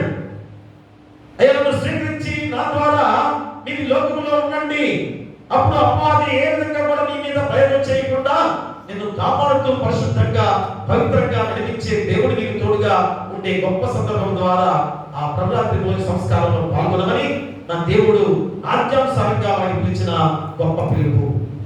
ఆ పిలుపు దేనికి తీసుకెళ్తుంది? నిత్య జీవానికి తీసుకెళ్తుంది ప్రియులారా. కాబట్టి యేసు ఆ మహాయాజక ప్రార్థనలో తండ్రిని తనను ఎరుటయే నిత్య జీవం కలుగుతున్న గొప్ప మాటల ద్వారా నీకు గుర్తు చేస్తున్నాడు. యోహాను సువార్త 6వ అధ్యాయము 6వ అధ్యాయంలో 54వ వచనాన్ని చదవండి. నా శరీరము తిని నా రక్తం త్రాగువాడే నిత్య జీవం గలవాడు, అంత్య దినమున నేను వారిని లేపుదును. చాలు, ఈ ఒక్క వాక్యమే మనం ప్రవచనంలో సంస్కారం ఖచ్చితంగా స్వీకరించగలం. ఏమంటాడు ఇక్కడ? నా శరీరం తిని నా రక్తం త్రాగువాడే నిత్య జీవం గలవాడు. ఇంత ఉచితమైన మాటగా దేవుడి రోజు నువ్వేమి కష్టపడక్కర్లేదు, మనం ఏ విధంగా కూడా ప్రయాసపడక్కర్లేదు. ఏమన్నాడు? నా శరీరం తిరిగి నా రక్తం త్రాగువాడు నిత్య జీవం గలవాడు, అంత్యదినమున నేను వారిని లేపుదును. ఎంత ఖచ్చితంగా చెబుతున్నాడు. మరి ఎందుకు స్వీకరించలేకపోతున్నారు? అయ్యా దేవుడు నేను ఇంకనూ విశ్వసించలేదండి, నేను దేవుడి దగ్గరికి రాలేకపోతున్నానండి, నా పాప జీవితంలో ఇంకనూ నేను ఉన్నానని మీకు మీరుగా ముద్ర వేసుకొని కూర్చున్నారేమో, ఇంకా నేను పాపం చేయాలని తీర్మానించుకుంటున్నావేమో ప్రియుడా. కాబట్టి ఈరోజు నేను ఆలోచన చేసుకొని మా ప్రతి ఒక్కరు కూడా ప్రభురాత్రి భోజన సంస్కారంలో పాల్గొనే స్థితి ఈ రోజు అందరికి కూడా ఉండాలి. అందుకని 17వ అధ్యాయం చూడండి ఒకసారి. యోహాను సువార్త 17వ అధ్యాయంలో 3వ వచనం చదవండి. 3వ వచనం. అద్వితీయ సత్యదేవుడు అయిన నిన్నును నీవు పంపిన యేసుక్రీస్తును ఎరుగుటయే నిత్య జీవము. చూసారా? అద్వితీయ సత్యదేవుడైన నిన్నును నీవు పంపిన యేసుక్రీస్తును ఎరుగుటయే నిత్య జీవము. ఆయన ఎరిగిన వారే నిత్య జీవాన్ని పొందుకోగలరు. ఇంత గొప్ప వాక్యాల ద్వారా దేవుడు నీకు గుర్తు చేస్తున్నాడు ప్రియ. అదే లోకంలోనికి దేవుడి రాజ్య సువార్తను ప్రకటించేందుకు అపోస్తులను పంపుతూ దేవాది దేవుడు అన్న గొప్ప మాటలు, మిమ్మును చేర్చుకున్నవాడు నన్ను చేర్చుకున్నాడు, నన్ను చేర్చుకున్నవాడు నన్ను పంపిన వారిని కూడా చేర్చుకున్నాను. యేసుక్రీస్తు వారి ద్వారా ఎవరైతే పంపడతారో వారందరూ కూడా నిత్య జీవానికి వారసులే ప్రియరా. కాబట్టి ఈరోజు సిలువ నిత్య జీవానికి పిలుస్తుంది అని మత్తయి సువార్త ద్వారా మన ఎంతటి గొప్ప మాటల ద్వారా దేవుడిని గుర్తు చేస్తున్నాడు. అలాంటి నిత్య జీవానికి మన ఏ రీతిగా నువ్వు వెళ్ళాలంటే ఏం చేయాలి? ఆ నిత్య జీవానికి నువ్వు చేరుకోవాలంటే ఏం చేయాలి? మనుషులు ఎదుట యేసుక్రీస్తు వారిని నువ్వు ఒప్పుకోవాలి, ప్రజలందరి ఎదుటే నువ్వు ఒప్పుకోవాలి. చాలా మంది సాక్ష్యాలు చెబుతున్నారు, మంచిది. దేవుని ఎదుట మనుషులు ఎదుట సాక్ష్యం చెప్పడం మంచిదే, కానీ తర్వాత మళ్ళా మనం ఆ తప్పులోకి వెళ్ళకూడదు, మళ్ళా పాప జీవితంలోకి వెళ్ళకూడదు. నువ్వు చెప్పిన సాక్ష్యం ఏమైపోతుంది?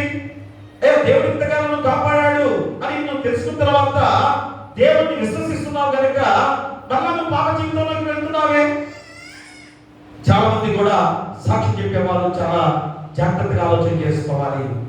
మా చెప్పొద్దని కాదు, మళ్ళా భాస్కర్ సాక్ష్యం మళ్ళా చెప్పొద్దని అనుకుంటున్నారేమో కదా. మా చెప్పాలి, నీకు జరిగిన సాక్ష్యం ఖచ్చితంగా నువ్వు చెప్పాలి, కానీ చెప్పిన వాడు ఎలా ఉండాలి? మళ్ళా పాత జీవితంలోకి అడుగు పెట్టకూడదు. దేవుడి దగ్గర ఒప్పుకున్నావు కదా. ఎంత ప్రమాదకరమైన అనారోగ్యం నుంచి కానీ ప్రమాదకరమైన యాక్సిడెంట్ నుంచి కానీ దేవుడు రక్షించిన తర్వాత వచ్చి ఒప్పుకుంటారు, కానీ ఏం చేస్తారు? మళ్ళా పాత లోక జీవితాలతో జీవించే వారు ఎంతో మంది మనం చూస్తున్నాం ప్రియుడా. కానీ అలా కాదు, మనుషులు ఎదుట ఎవరైతే ఒప్పుకునే వారిగా ఉన్నారో మరి నేను పరలోక రాజ్యంలో నిన్ను ఒప్పుకుంటాను అని చెబుతున్నాను. ఎవరైతే మనుషుల దగ్గర నన్ను ఒప్పుకోకుండా ఉన్నారో వారిని నేను పరలోక రాజ్యంలో ఒప్పుకోను. ఇంత కఠినమైన మాటగా చెప్పిన తర్వాత కూడా, ఇంత హెచ్చరికతో కూడిన మాట చెప్పినా కూడా మన జీవితాలను మార్చుకోగలమా? ఎప్పుడైనా కానీ మార్చుకోవడానికి దేవుడు ఇచ్చిన అవకాశాన్ని సద్వినియోగం చేసుకోగలమా? ప్రియాదులారా, ఎంత గొప్ప అవకాశాన్ని దేవుడు ఇస్తున్నాడు కదా. ఇంత గొప్ప సమయంలో ఉదయ కాలంలో అందరం కూడా దేవుని సందులో ఎంత చక్కటి వాక్యంగా హృదయాలు నింపబడుతూ ఎంత నిర్మలం ఈ రోజు కదా. ఇంత చక్కటి సమయంలో ఇంత చక్కటి వాక్యంగా మన హృదయాలని భారాన్ని దింపిన సమయం ఇది కదా. ఎందుకు ఇంత కష్టాలు, ఇంత శ్రమలు, ఇంత శోధనలు మనకు వస్తున్నాయి? పాప భారం, మా పాప మనలో ఉంది కనుక, ఆ పాత జీవితం లోక జీవితం మనలో ఇంకా ఉంది కనుక ఆ శ్రమలు శోధన మనలో ఉన్నాయి. ఈ వాక్యం ద్వారా ఎప్పుడైతే కలగబడి మనలో ఉన్న పాప జీవితాన్ని తీసివేసుకొని పరిశుద్ధంగా జీవించే ఆ హృదయాన్ని నువ్వు కోరుకుంటే ఎంత ఆనందం, ఎంత సంతోషం, ఎంత ఉల్లాసం ప్రియానందంగా. అది ఈరోజు మనమంతా చక్కటి వాతావరణంలో ఉదయకాలంలో ఈ దేవుని వాక్యాన్ని మన హృదయంలో భద్రపరుచుకొని జీవించే గొప్ప జీవితం ద్వారా నిత్య రాజ్యానికి వారసులుగా ఖచ్చితంగా నేను చేస్తానని వాగ్దానం చేస్తున్నాడు. కాబట్టి నువ్వు ఇప్పుడు దేవునికి పాత్రుడవి. అందుకని ఏమన్నాడు అంశంలో? దేవుని చెప్పండి, ఏంటి అంశం ఏంటి? దేవుని పాత్రుడుగా ఉండుటకు సిలువ పిలుస్తుంది. చెప్పండి మళ్ళీ. దేవుని పాత్రుడుగా ఉండుటకు సిలువ పిలుస్తుంది. ఎలాగ పిలిచాడు? ఫస్ట్ది శిష్యుడిగానే పిలిచాడు, రెండోది నిన్ను విడుదల చేయడానికి పిలిచాడు, మూడోది నిత్య జీవానికి పిలిచాడు. అంటే సిలువలో ఎంత త్యాగం ఉన్నదో, విలువ ఉన్నదో. కాబట్టి ఈరోజు 40 రోజుల సిలువ శ్రమ ధ్యానాల ద్వారా మన పాపాన్ని ఒప్పుకొని దేవుని మార్గంలో ఆ సిలువ మార్గంలో నడిచే గొప్ప విధానాన్ని ఆ సిలువ మార్గం. నీకు ఎంత ఘోరమైన సిలువ యాగంలో అర్పించుకున్నాడో శ్రమ ఆదివారంగా ఈరోజు నీకు గుర్తు చేస్తున్నాడు కదా. ఈ 5వ వారంలో ఏంటి? సిలువ శ్రమ ఆదివారం. మా శ్రమ ఆదివారం ఎంతగా శ్రమించాడు నీ కొరకు. ఏ పాపం చేయని వాడు యేసుక్రీస్తు వారు, నీతివంతుడైన దేవాది దేవుడు కుమారుడుగా వచ్చిన యేసుక్రీస్తు వారు ఎంత నలిగిపోయాడు. ఎంత శరీరాన్ని రక్తసిక్తమైన శరీరము చావుతో రక్తము ధారధారగా కాలి ఆ తల మీద ముళ్ళ కిరీటం ఎంత భయంకరంగా గుచ్చుకుపోయాయో. తనలో చిన్న ముళ్ళు పాలు గుచ్చుకుంటేనే ఎంత బాధపడతాం కదా. తనలో గుచ్చుకుపోయి లోపలికి మన దిగబడిన మేకుల ద్వారా రక్తం కారుతుంటే అయినా కానీ నీ కొరకు నా కొరకు, అయ్యా మీ పిల్లల కొరకు, మీ బిడ్డల కొరకు ఏడవండి అని, నా కొరకు కాదని చెప్పిన మాటలు ఈరోజు చూసుకొని కన్నీరు కారుస్తూ మన హృదయాన్ని దేవునికి సమర్పించుకున్నట్లయితే మా శిలువ మార్గం ద్వారా నిత్య జీవానికి వారసులుగా నిన్ను నన్ను అందరూ కూడా చేసే గొప్ప దేవుడు మాకు తోడుగా ఉన్నాడు. అట్టి కృప మీకు ఉండాలని కోరుతూ మీకు మీ కుటుంబాలకు సదాకాలము దేవుడు తోడైనను కాక. ఆమేన్. సమస్త జ్ఞానం ఇచ్చిన దేవుని సమాధానము యేసుక్రీస్తు వలన మీ హృదయములకు మీ తలంపులకు కావలియును గాక. ఆమేన్. దహన బలి నీకు నాని సమో మరియు దైవ బాలులు విరిగినయా మాయే. యెహోవా దేవా విరిగి నలిగినాయట్టి హృదయాపలక్షము చేయవు. నీ కటాక్షముతో సీయోనుకు ఇప్పుడే నెలలు తోడలో మేలు సేయుము. ప్రకటంబుగాను యెరూషలేమునకు ప్రాకారములను కట్టింపుము. అంతటా నీతియుక్తములు బలులు యాగములు సర్వాంగహోమము. ఎంతో ఇష్టము బలిపీఠము మీద ఎన్నో కోడెల జనుల పిలుతురు. దయచేసి కూర్చోండి. కృతజ్ఞత కానుక, మొక్కుబడి కానుక తెచ్చిన వారుంటే ముందుకు వచ్చి దేవుని ఆశీస్సులు పొందుకోవాల్సిందిగా కోరి ప్రార్థిస్తూ ఉన్నాం. కృపా సంపూర్ణ మా రక్షక యేసయ్య, మీ పాదాలకు ఎక్కడని స్తుతులు స్తోత్రాలు తండ్రి. మహోన్నతుడా, మరొక గొప్ప సమయముగా ఈ లెక్కలోని 5వ ఆదివారం ద్వారా మీ దివ్యమైన వాక్యానుసారమైన జీవిత విధానాల్లో అయ్యా మా బిడ్డలు పొందుకున్న గొప్ప జీవితము ఎన్నో ఆస్వాదాలతో నింపుతూ, ఎన్నో మేడతో నింపుతూ నడిపిస్తున్నందుకు కూడా మీకు వేలాది స్తుతులు స్తోత్రాలు. మీరు చేసిన ఉపకారంలో దేనిని మరొక అయ్యా బిడ్డలు మళ్ళా తిరిగి నాయన నీ పాదాల చెంతకే వచ్చి ఈ కృతజ్ఞత అర్పణ అర్పించిన విధానాన్ని బట్టి మీకే వేలాది స్తుతులు స్తోత్రాలు. మరి వారికి జరిగిన మేలేమిటో మీకే తెలుసు కనుక అయ్యా మరొకసారి మేము వారి గురించి మేము ప్రార్థిస్తూ ఇంకా వారి గొప్ప స్థితిలో ముందుకు సాగడానికి అయ్యా ప్రార్థన చేస్తున్నా. ఇదిగో తండ్రి, ముఖ్యంగా అనారోగ్యంతో బాధపడుతున్న బిడ్డల విషయంలో ప్రార్థిస్తున్నాం. ఎలాంటి అనారోగ్యత అయినా కానీ అయ్యా మీరే పరవైద్యులుగా ఉండి మీ చేతులతో మీ హస్తాలతో తాకి ముట్టి స్వస్థపరిచిన విధానంలో సంపూర్ణ ఆరోగ్యంతో నడిపిస్తున్న గొప్ప విధానంలో వచ్చి కానుకలు వారు సమర్పించిన వారిగా ఉన్నారేమో అయ్యా అట్టి వారికి పరిపూర్ణ ఆరోగ్యంతో నడిపించండి. ఎలాంటి అనారోగ్యత రాకుండా అయ్యా మంచి ఆరోగ్యకరంగా ముందుకు సాగే బాధ్యత బిడ్డలకి దయచేయమని వెళ్ళి ప్రార్థన చేస్తున్నాం. అలాగే నాయన వారు చేసే ఉద్యోగాల్లో కానీ కూలి పనుల్లో కూడా దశభాగాలుగా సమర్పిస్తున్న బిడ్డల విషయంలో మేము ప్రార్థన చేస్తున్నాం. అయ్యా వారు చేసే ఉద్యోగాల్లో ప్రమోషన్తో నడిపించి చేసే కష్టమైన కూలి పనుల ద్వారా లాభదాయకంగా క్షేమకరంగా నడిపించమని బిడ్డలు దీవించి బలపరచమని మేము ప్రార్థన చేస్తున్నాం. అలాగే నాయన ఇక చదువుకునే బిడ్డలు కూడా అయ్యా వారు సమర్పించిన ఈ కానుక ఆ బిడ్డలు గొప్ప జీవితంతో చదువు ద్వారా మంచి జీవితాలతో ముందుకు సాగాలని సమర్పించిన వారిగా ఉన్నారు. కాబట్టి ఆ బిడ్డలు కూడా చదువు ద్వారా మంచి జీవితంతో ముందు నడిపించండి. ఏ శోధన వారికి రానియకుండా మీరు ఎక్కడ భద్రపరచుకోండి. అలాగే వ్యవసాయం ద్వారా వ్యాపారాల ద్వారా వాహనాల ద్వారా పాడి పశువుల ద్వారా వచ్చిన లాభదాయకమైన ధారాలలో వారు సమర్పించిన బిడ్డగా ఉన్నారేమో అట్టి వారి విషయంలో కూడా మేము ప్రార్థిస్తున్నాం. కాబట్టి నాయన వ్యవసాయం నాయకులను దీవించి చక్కగా పంటలు పండించుకొని వారి కుటుంబాన్ని పోషించుకునే బాధ్యత మీ పరిశుద్ధాత్మ శక్తి ద్వారా వారిపై కుమ్మరించండి. వ్యాపారంలో కూడా లాభదాయకంగా నడిపించి మీ పరిశుద్ధాత్మ శక్తి ద్వారా వాటిని లాభదాయకంగా నడిపించే బాధ్యత దయచేయండి. వాడి పశువులకు మంచి ఆరోగ్యాలు దయచేయండి. వారు చేసే వ్యాపారంలో కూడా మీరు తోడుగా ఉండండి. వాహనాల వారిని కూడా క్షేమకరంగా లాభదాయకంగా వారి జీవనాన్ని నడిపించుకునే బాధ్యత దయచేయండి. అలాగే చదువుకునే బిడ్డలు కూడా కోచింగ్ వెళ్ళిన బిడ్డలు తిరిగి వచ్చిన సందర్భం కానీ అయిన బిడ్డలు ఎగ్జామ్స్ రాసిన బిడ్డ కానీ ప్రతి వారు కూడా తగిన దేవుడు ఎంతో మా ప్రభుత్వంలో మమ్మల్ని ఈ చదువు ద్వారా గొప్ప స్థితి నడిపించబోతున్నాడని సమర్పించి కానుక పెట్టి కూడా వారిని వారి కుటుంబాలను దీవించి బలపరచమని మేము ప్రార్థన చేస్తున్నాం. నూతన గృహాలు కూడా త్వరగా పూర్తి కావాలని బిడ్డలు ఆర్థికమైన ధనంలో కూడా సహాయం చేయాలని దేవునికి ప్రార్థించిన బిడ్డగా ఉండగా కూడా వారి విషయంలో మేము ప్రార్థన చేస్తున్నాం. త్వరగా నూతన గృహము పూర్తయ్యే విధంగా ఆర్థికంగా వారికి సహాయం చేయడం ప్రార్థన చేస్తున్నాం. మరింత గొప్ప దేవుడుగా మీరు చేసిన ఉపకారంలో దేని మరవకుండా బిడ్డలు ఈ రీతిగా సమర్పించిన ఈ కానుకను బట్టి వారి కుటుంబాలను ఉపదంతులుగా అవలంతులుగా నూరంతలుగా ఫలింపచేసి అత్యధిక ఆశీర్వాదాలు ఎండుగా మెండుగా వారిపై కుమ్మరించమని నీ కుమారుడు మా ప్రభువైన యేసుక్రీస్తు ద్వారా వేడుకొంచున్నాము తండ్రి. ఆమేన్. తండ్రి కుమార పరిశుద్ధాత్మ త్రియేక దేవుని దీవెన ఇదిగో తండ్రి మీ పాసద్దులో మీరు చేసిన ఉపకారంలో దేని మరవకుండా సమర్పించిన ఈ కానుకను బట్టి వారికి వారి కుటుంబాలకును వారి గృహాల్లో నివసిస్తున్న బిడ్డలకును వారి గృహాలకును సదాకాలము తోడైనను గాక. ఆమేన్. సంఘ కానుకలు సమర్పించుకుందాం. నీ ధన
సకలాశీర్వాదాలకు కారణభూతులైన మా పరలోకపు తండ్రి, భద్రపరుచుకున్నందుకు కూడా మీకే వేలాది స్తుతులు స్తోత్రాలు. మరి ఇప్పుడు లెంట్లోని 5వ ఆదివారము శ్రమ ఆదివారముగా ఈ రోజు ఎంతో చక్కటి ఆరాధనగా జరిగించినందుకు కూడా మీకే వేలాది స్తుతులు స్తోత్రాలు. మరి గొప్ప సమయంలో తండ్రి మీ దివ్యమైన వాక్కుల చేత మా హృదయాలు నింపబడి ఉండగా అయా గుర్తు చేస్తున్నాం. ఎందుకనగా అయా ఉచితమైన కృప చేత మీరే శిలువ యాగం ద్వారా రక్షించిన దేవాది దేవుడు తండ్రి. కాబట్టి ఇప్పుడు తనకు తాను తన శిలువను ఎత్తుకొని అన్న మాట ఏమిటనగా మాలో ఉన్న పాప జీవితాన్ని మాత్రమే అయా ఘోరమైన ఆ శిలువ కాదు, బరువైన శిలువ కాదు. కాబట్టి ఈ రోజు ఆయన మా పాప జీవితాన్ని అయా ఏ విధంగా వాటిని శిలువ మార్గం ద్వారా తీసివేసుకునే విధంగా ఆ మార్గంలో తనను తాను కాబట్టి అబ్రహాము పిలిచారు. అయ్యా ఎంత గొప్ప దీవెనకరము! అయ్యా పిలిచిన పిలుపుకి వెంటనే విధేయతను చూపించాడు. అయ్యా వచ్చారు. ఎన్నో దీవెనలు పొందుకున్న అబ్రహాము జీవితం. అందుకని అబ్రహాము అపోస్తలుడైన పౌలు కూడా చెబుతున్నాడు, మరి ఏ రీతిగా ఆ దేవాది దేవుని మార్గంలో నడిచే వారిగా మేము ఉండే విధానంలో అయ్యా బలహీనులైన వారిని దేవుడు ఏర్పాటు చేసుకున్న గొప్ప విధానం. కాబట్టి అయ్యా బలహీనులుగా ఎందుకు ఎంచుకున్నాడు? అయ్యా అహంకారము గర్వంతో ఉండే అయ్యా ప్రజలైన వారు గొప్పవారు, ధనవంతులుగా, అధికారులుగా ఉన్నవారు మాత్రమనేది కాదు, కానీ అయ్యా వారిలో కూడా ఎంతో మంది మారు మనసు పొందిన వారు ఉన్నారు. కాబట్టి ఆయన అహంకారాన్ని విడమని అహాన్ని తీసివేసుకోమని, అందుకని దేవుడు బలహీనులను ఏర్పాటు చేసుకున్నాడు, తృణీకరణ చేసిన వారిని ఏర్పాటు చేసుకున్నాడని అయ్యా దేవాది దేవుని పరిచర్య యేసుక్రీస్తు వారి ద్వారా పరిచర్య అంత గొప్పదో అయ్యా మాకు సాదృశ్యంగా ఉంది. దాన్ని స్వీకరించి ముందుకు నడవాలి. అప్పుడే అయ్యా మీరు విడుదల పొందుతారని చెప్పబడిన వాక్యము తండ్రి. అయ్యా కాబట్టి తండ్రి అయినా మరి నిత్య జీవానికి వారసులుగా మేము కావాలంటే అయ్యా ఏం చేయాలి? అయ్యా ఖచ్చితంగా మీ అందరి విశ్వాసం ఉంచాలి. అయ్యా నన్ను ఎవరైతే విశ్వసిస్తారో వారిని నేను పరలోకమందు ఒప్పుకుంటానని అయ్యా వాగ్దానంతో ఆయన మీరు శ్రమించిన గొప్ప మాట. కాబట్టి ఇప్పుడైనా కానీ మీ అందరూ పరిపూర్ణమైన విశ్వాసంతో మిమ్మల్ని వెంబడించే వారందరూ కూడా నిత్య జీవానికి వారసులుగా ఉంటారని అయ్యా చక్కటి అంశంతో 3 ఉపంశాలతో వాక్యాన్ని మాకు సిద్ధపరిచి గుర్తు చేస్తున్నారు. అయ్యా ఉన్న వాక్యాన్ని ఫలింపు చేయండి. ఆ వాక్యాన్ని వెలుగుగా చేసుకున్న వెలుగుల గృహాల్లో ఆపాదించుకునే బాధ్యత బిడ్డలు దయచేయండి. అయ్యా వచ్చిన వాళ్ళు, రాని వాళ్ళు, తాపే ఉన్నవారు, నడివచ్చి ఉన్నవారు, ఎవరు ప్రాదేశం ఉన్నవారు, చిన్నబిడ్డలు, కుష్ఠరోగులు, అనాథలు, అపాకీలు, గర్భిణీలు సుఖసం దయచేయండి. బాలింతరాలు తల్లిబిడ్డలు క్షేమంగా ఉంచండి. పిల్లలు లేని వారి పిల్లలు దయచేయండి. వివాహాలు కాని వారికి వివాహాలు చేయండి. గృహాలు లేని వారికి గృహాలు ఇవ్వండి. ఉద్యోగాలు లేని వారికి ఉద్యోగాలు దయచేయండి. ఆర్థికంగా ఇబ్బంది పడుతున్న వారికి ఆర్థికంగా సహాయం చేయండి. విధుల పట్ల వ్యాజ్యం చేస్తూ మీ కరుణా కటాక్షాన్ని వారిపై కుమరించమని వేడుకలు ప్రార్థన చేస్తున్నాం. అలాగే అనారోగ్యంతో బాధపడుతూ మోకాళ్ళ నొప్పులు, తలనొప్పులు, కడుపులో గడ్డల, క్యాన్సర్ వ్యాధులు, లివర్ జబ్బులు, టీబీ జబ్బులు, కిడ్నీ వ్యాధులు, ఎయిడ్స్ వ్యాధులు, కోవిడ్-19 వ్యాధి, పక్షవాయువుతో బాధపడుతున్న వారు, థైరాయిడ్ సమస్యతో బాధపడుతున్న వారు, చర్మ వ్యాధితో బాధపడుతున్న వారు, కాలు గాయాలు, చేతి గాయాలు, నొప్పి గాయాలైన వారు, షుగర్ వ్యాధితో కాలు గాయమైన బిడ్డల విషయంలో, కడుపులో గడ్డల ఆపరేషన్ జరిగిన బిడ్డలు, వేరే వేరే జబ్బులతో బాధపడుతున్న వారు, ఐక్యమైన బీపీలు, షుగర్తో బాధపడుతున్న వారు, గుండె ఆపరేషన్ జరిగిన బిడ్డలందరూ కూడా మేము ప్రార్థన చేస్తున్నాం. తన ఆపరేషన్ జరిగిన బిడ్డలందరూ కూడా మేము ప్రార్థన చేస్తున్నాం. యేసు నామములో గద్దించిన ఆయన మీ హస్తాలతో తాకి ముట్టి స్వస్థపరిచి పరిపూర్ణ ఆరోగ్యంతో నడిపించే బాధ్యత ప్రతి బిడ్డ కూడా దయచేయమని వేడుకలు ప్రార్థన చేస్తున్నాం. అనంతరం కష్టమైన పనులు చేసుకునేవారు, కూలి పనులు, సిమెంట్ పనులు, సున్నం పనులు, క్వారీ పనులు, కరెంట్ పనులు, పెయింట్ పనులు, రాట్మెంటింగ్ పనులు, వడ్రంగం పనులు, అయినా నిశ్చయాత్మ పనులు చేసేవారు, నుంచి తొడియాలు తీసే బిడ్డలు, వేరే వేరే పనులు చేసుకునేవారు, వారి కష్టాన్ని తగ్గ ప్రజలను రప్పించమని వేడుకలు ప్రార్థన చేస్తున్నాం. అదేవిధంగా వాహనం వెళ్ళే ప్రతి వారిని కూడా బస్ డ్రైవర్లైనా, లారీ డ్రైవర్లైనా, కారు డ్రైవర్లైనా, ఆటో డ్రైవర్లైనా, టాక్సీ డ్రైవర్లైనా కానీ, మోటార్ బైకులతో నడిపే వారైనా కానీ ప్రతి వారిని కూడా తిరిగి మళ్ళా క్షేమకరంగా, లాభదాయకంగా నడిపించమని మేము ప్రార్థన చేస్తున్నాం. అలాగే వ్యవసాయదారులను దీవించి చక్కటి వ్యవసాయ పద్ధతి ద్వారా కుటుంబాన్ని పోషించుకునే బాధ్యత దయచేయండి. వ్యాపారస్తులు అందరూ ప్రార్థన చేస్తున్నాం. చిన్న వ్యాపారస్తులైనా, పెద్ద వ్యాపారస్తులైనా లాభదాయకంగా నడిపించుకొని వారి కుటుంబాన్ని పోషించుకునే బాధ్యత వాళ్ళ బిడ్డలు దయచేయండి. అలాగే పాడి పశువుల పక్షాలను దీవించండి. పశువుల కాపర్లు, గొర్రెల కాపర్లు దీవించి ఈ ఎండాకాలం తండ్రి వాటి ఎంతో కష్టమైన విధానమే అయినా కానీ కాపర్లుగా చక్కగా వాటిని మేత వేసే విధానంలో కానీ చక్కగా చూసుకునే విధానంలో వాటిని దీవించి బలపరచండి. వాటికి మంచి ఆరోగ్యాలు దయచేయండి. అలాగే ఈ సమయంలో మేము ప్రార్థిస్తున్నాం. మన సేవకులుగా ఉన్నవారు, డాక్టర్లు, నర్సులు, ఆశా వర్కర్లు, వాలంటీర్లు, పోలీసు వారు, ఎంఆర్ఓ, విఆర్ఓ, విఆర్ఏలు, పంచాయతీ సెక్రటరీలు, పారిశుద్ధ పనులు చేసేవారు, ఎండిఓ, రాష్ట్ర మంత్రులు, ప్రధానమంత్రులు, ముఖ్యమంత్రులు, మంత్రులు, ఎమ్మెల్యేలు, గ్రామ సర్పంచులు, ఎంపీటీసీ, జెడ్పీటీసీ వారు, అంగన్వాడీ సచివాలయ ఉద్యోగస్తులు వేరే వేరే ఉద్యోగాలుగా చేస్తున్న ప్రతి వారిని బట్టి కూడా మేము ప్రార్థన చేస్తున్నాం. అయ్యా వారికి ఇచ్చిన ఉద్యోగాల్లో అయ్యా నీ చిత్తానుసారంగా ప్రజల క్షేమానికి వంతు చేస్తే తిరిగి నీ ద్వారా ప్రతిఫలిస్తారని వాగ్దానం చేసి ఉన్నారు. అట్టి కృప అట్టి బాహుళ్యాన్ని వారిపై కుమ్మరించమని వీటిని ప్రార్థన చేస్తున్నాం. అలాగే నాయన మా అనంతర దేవాలయ నిర్మాణ విషయంలో మేము ప్రార్థిస్తున్నాం. అంతకన్నా గొప్ప దేవాలయ నిర్మాణం కొనసాగాలి. ఎందుకంటే అపవాది ఎంతగా శోధించి ఐకమత్యాన్ని చెడగొట్టిన విధానం తండ్రి, ఆ మళ్ళా తిరిగి ఐకమత్యంతో అంతకన్నా గొప్ప దేవాలయం నిర్మించుకొని ఈ చుట్టుపక్కల అట్టి దేవాలయం లేదు అని ఆయన బిడ్డలు నిర్మించుకోవాలి నాయన. ఎందుకంటే రాబోయే తరం ఇప్పుడు యవనస్తులు మేము చూస్తున్నాం, దేవుని పని చేయకుండా ఉండే బిడ్డలుగా మేము చూస్తున్నాం నాయన. కాబట్టి ఇప్పుడున్న తరమే గొప్ప తరం కనుక అవకాశం పోతే మన బిడ్డలు ఏమవుతారు, మన బిడ్డల పరిస్థితి ఏంటి? ఒక్కసారి బిడ్డల వారందరూ కూడా ఆలోచన చేసుకోవాలి.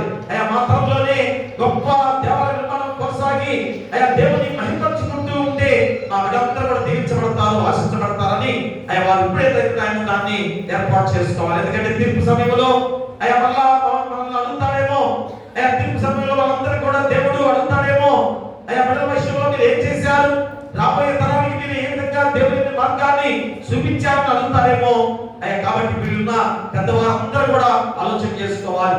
మళ్ళా కూర్చొని ఐకమత్యంతో మాట్లాడుకొని దేవాలయ నిర్మాణంతో ముందుకు సాగాల్సిన బాధ్యత వీళ్ళందరిపై ఇద్దరు గుర్తు చేస్తున్నారు. అతి కృప వారిపై కుమ్మరించమని వీళ్ళు ప్రార్థన చేస్తున్నాం.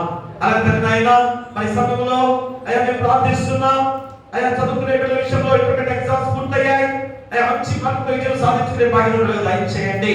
10th క్లాస్ ఎగ్జామ్స్ విషయంలో వీళ్ళు రాస్తున్నారు, రాకపోతే తోడుగా ఉండండి. మంచి విజయంతో ముందు నడిపించే బాధ్యతలు దయచేయండి. అలాగే ఆయన చిన్న ఎగ్జామ్స్ కానీ పెద్దవాళ్ళ ఎగ్జామ్స్ అందరి ఎగ్జామ్స్ కూడా రాబోతున్నాయి. మీ పరిశుద్ధాత్మ శక్తిని వారిపై కుమ్మరించి మంచి విజయంతో మంచి ఉద్యోగాలు వస్తున్న విధంగా కూడా మీ పరిశుద్ధాత్మ శక్తిని వారిపై కుమ్మరించండి. అలాగే ఉద్యోగాలు చేసే బిడ్డలు దూర ప్రాంతాల్లో, ఇతర దేశాలు, ఇతర రాష్ట్రాల్లో ఉద్యోగాలు చేస్తూ చదువుకునే బిడ్డలు కూడా ఉండగా మీ కృప దయచేసి వారు చేసే ఉద్యోగాల్లో కానీ చదివే చదువుల్లో మీరు తోడుగా ఉండి మీ యొక్క కావలతో నడిపించే బాధ్యత వారికి దయచేయమని వేడుకలు ప్రార్థన చేస్తున్నాం. ఆస్తులు ఉన్న ప్రతి బిడ్డలు కూడా దీవించండి. ఆస్తులు కూడా మీ దేవతలతో ఖచ్చితంగా ఉంచమని వేడుకలు ప్రార్థన చేస్తున్నాం. అలాగే నాయన మరి ఈ సమయంలో మేము ప్రార్థిస్తున్నాం. మా యొక్క ఏసీ సంఘం విషయంలో ప్రార్థిస్తున్నాం. జడ్జీలుగా వారు తండ్రి అయిపోయి చక్కగా వారిని ఏర్పాటు చేసి చక్కని పరిపాలన చేయాలనే విధానంలో అన్ని కూడా సక్రమంగా ఏర్పాటు చేస్తూ నడుస్తున్నారు. తోడుగా ఉండి చక్కని ఎలక్షన్ జరిపి వైభవాన్ని తీసుకొచ్చే బాధ్యత వారిపై కుమ్మరించమని వీళ్ళు ప్రార్థన చేస్తున్నాం. మరి మంచి ఆరోగ్యాలు దయచేయమని వీళ్ళు ప్రార్థన చేస్తున్నాం. అలాగే సండే స్కూల్ సండే దీవించండి, బలపరచండి. అలాగే తండ్రి యవనస్తులు బైబిల్ స్టడీ యవనస్తులు దీవించండి, బలపరచండి. బైబిల్ స్టడీకి వచ్చే అమ్మలను కూడా దీవించి బలపరచండి. అలాగే స్త్రీ సమాజాన్ని దీవించండి. స్త్రీలు ఎక్కువగా దేవుని పాసంలో గడపాల్సిన బాధ్యతగా స్త్రీ సమాజాన్ని అభివృద్ధి చేసే బాధ్యతగా మీ పరిశుద్ధాత్మ శక్తితో నడిపించమని వేడుకలు ప్రార్థన చేస్తున్నాం. మరి గొప్ప సమయంలో అయినా మా సంఘ విషయంలో మరోసారి ప్రార్థన చేస్తూ మా సంఘాన్ని, తెలియని గారిని, సంఘ పెద్దలను, కుల పెద్దలను, పిసిసి వారిని సర్వాధిని దీవించిన ఆయన సంఘాన్ని ఐక్యమత్యంతో అభివృద్ధితో నడిపించే బాధ్యత దయచేసి మీ పరిశుద్ధాత్మ శక్తిని వారిపై కుమ్మరించండి. మా సంఘంలో బర్త్డే జరుపుకున్న బిడ్డలు కానీ వెడ్డింగ్ యానివర్సరీ జరుపుకున్న ప్రతి బిడ్డను కూడా దీవించి బలపరచండి.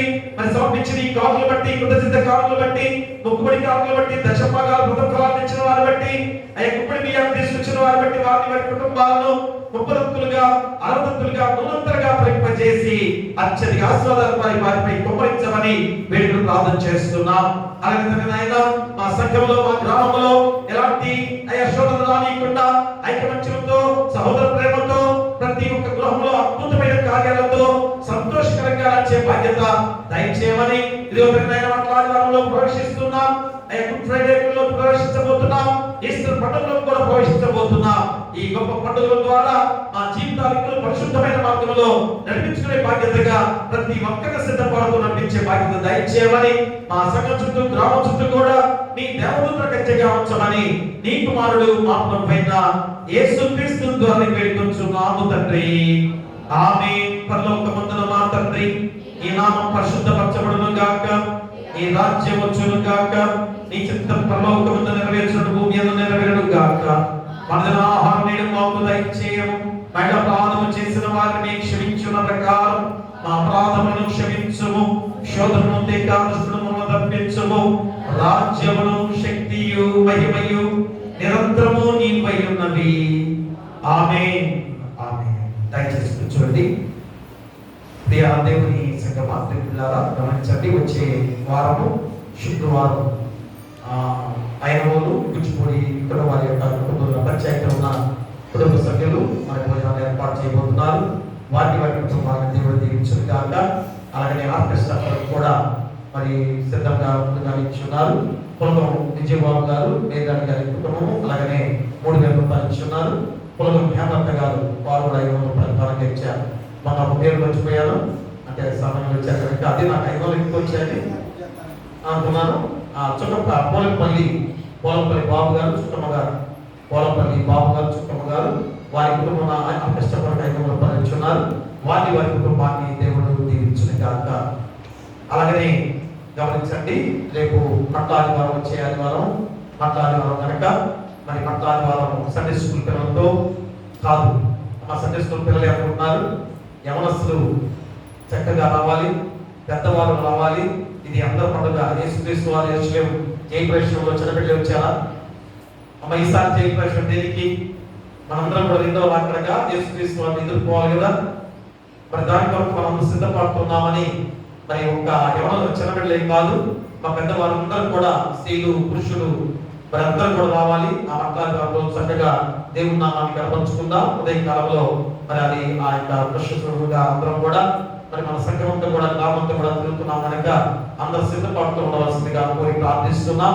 అలాగే సందేశం టీచర్స్ ఆయన పిల్లలను కూడా సిద్ధపరిచి వారిని ముందు నడిపించాల్సిందిగా కోరి ప్రార్థిస్తున్నాం. మరి ఇక్కడ ఆ మట్టాలు రోజు దీక్ష తీసుకున్న వారు భోజనాలు ఏర్పాటు చేస్తారు. కానీ ఈసారి మరి కొద్దిగా ఆర్థిక పరిస్థితులు బట్టి కొద్దిగా కనికరించి ఉన్నారు కనుక మరి మీరు అందరూ కూడా, ఎందుకంటే ఏ కార్యం ఆగకూడదు, ప్రతి సంవత్సరం కూడా జరగాలి కనుక మరి మీ ముందుగా మీరు ఎవరైనా ఎదుర్కొంటే పట్ల ద్వారా కూడా భోజనాల కొరకు కానుకలు ఎవరైనా ఎదుర్కొంటే ఇవ్వాల్సిందిగా కోరి ప్రార్థిస్తున్నాం. ఎందుకంటే చాలా కొద్దిగా వెనకబడి ఉన్నారు ఆ యొక్క ఏర్పాటులో. కాబట్టి మరి అందరూ కూడా మరి సహకరించండి. అది ఆగకూడదు, అది కూడా ఆగకూడదు. కాబట్టి దీక్ష పనులుగా ఉన్న వాళ్ళు మరి దేవుని నామాన్ని గణపరుస్తూ దేవుళ్ళు ఉన్నారు కనుక ఈ 40 రోజులు కూడా కాదు, వారు గమనించుకోవాలి. మరి దీక్ష తీసుకున్న వారు ఉదయాన్నే ప్రార్థనలు ఉండాలి అందరూ కూడా. ఎందుకంటే ప్రార్థన ముఖ్యం, దేవుని నామంలో బలంగా ఉండాలి. అలాంటి గొప్ప విధానంలో మన సంఘంలో ఉంటుంది కనుక మరి ఆ దీక్ష పనులు ఆ మట్ల రోజు భోజనాలు ఏర్పాటు చేస్తున్నారు కనుక మరి వారికి మనం సహాయిద్దాం.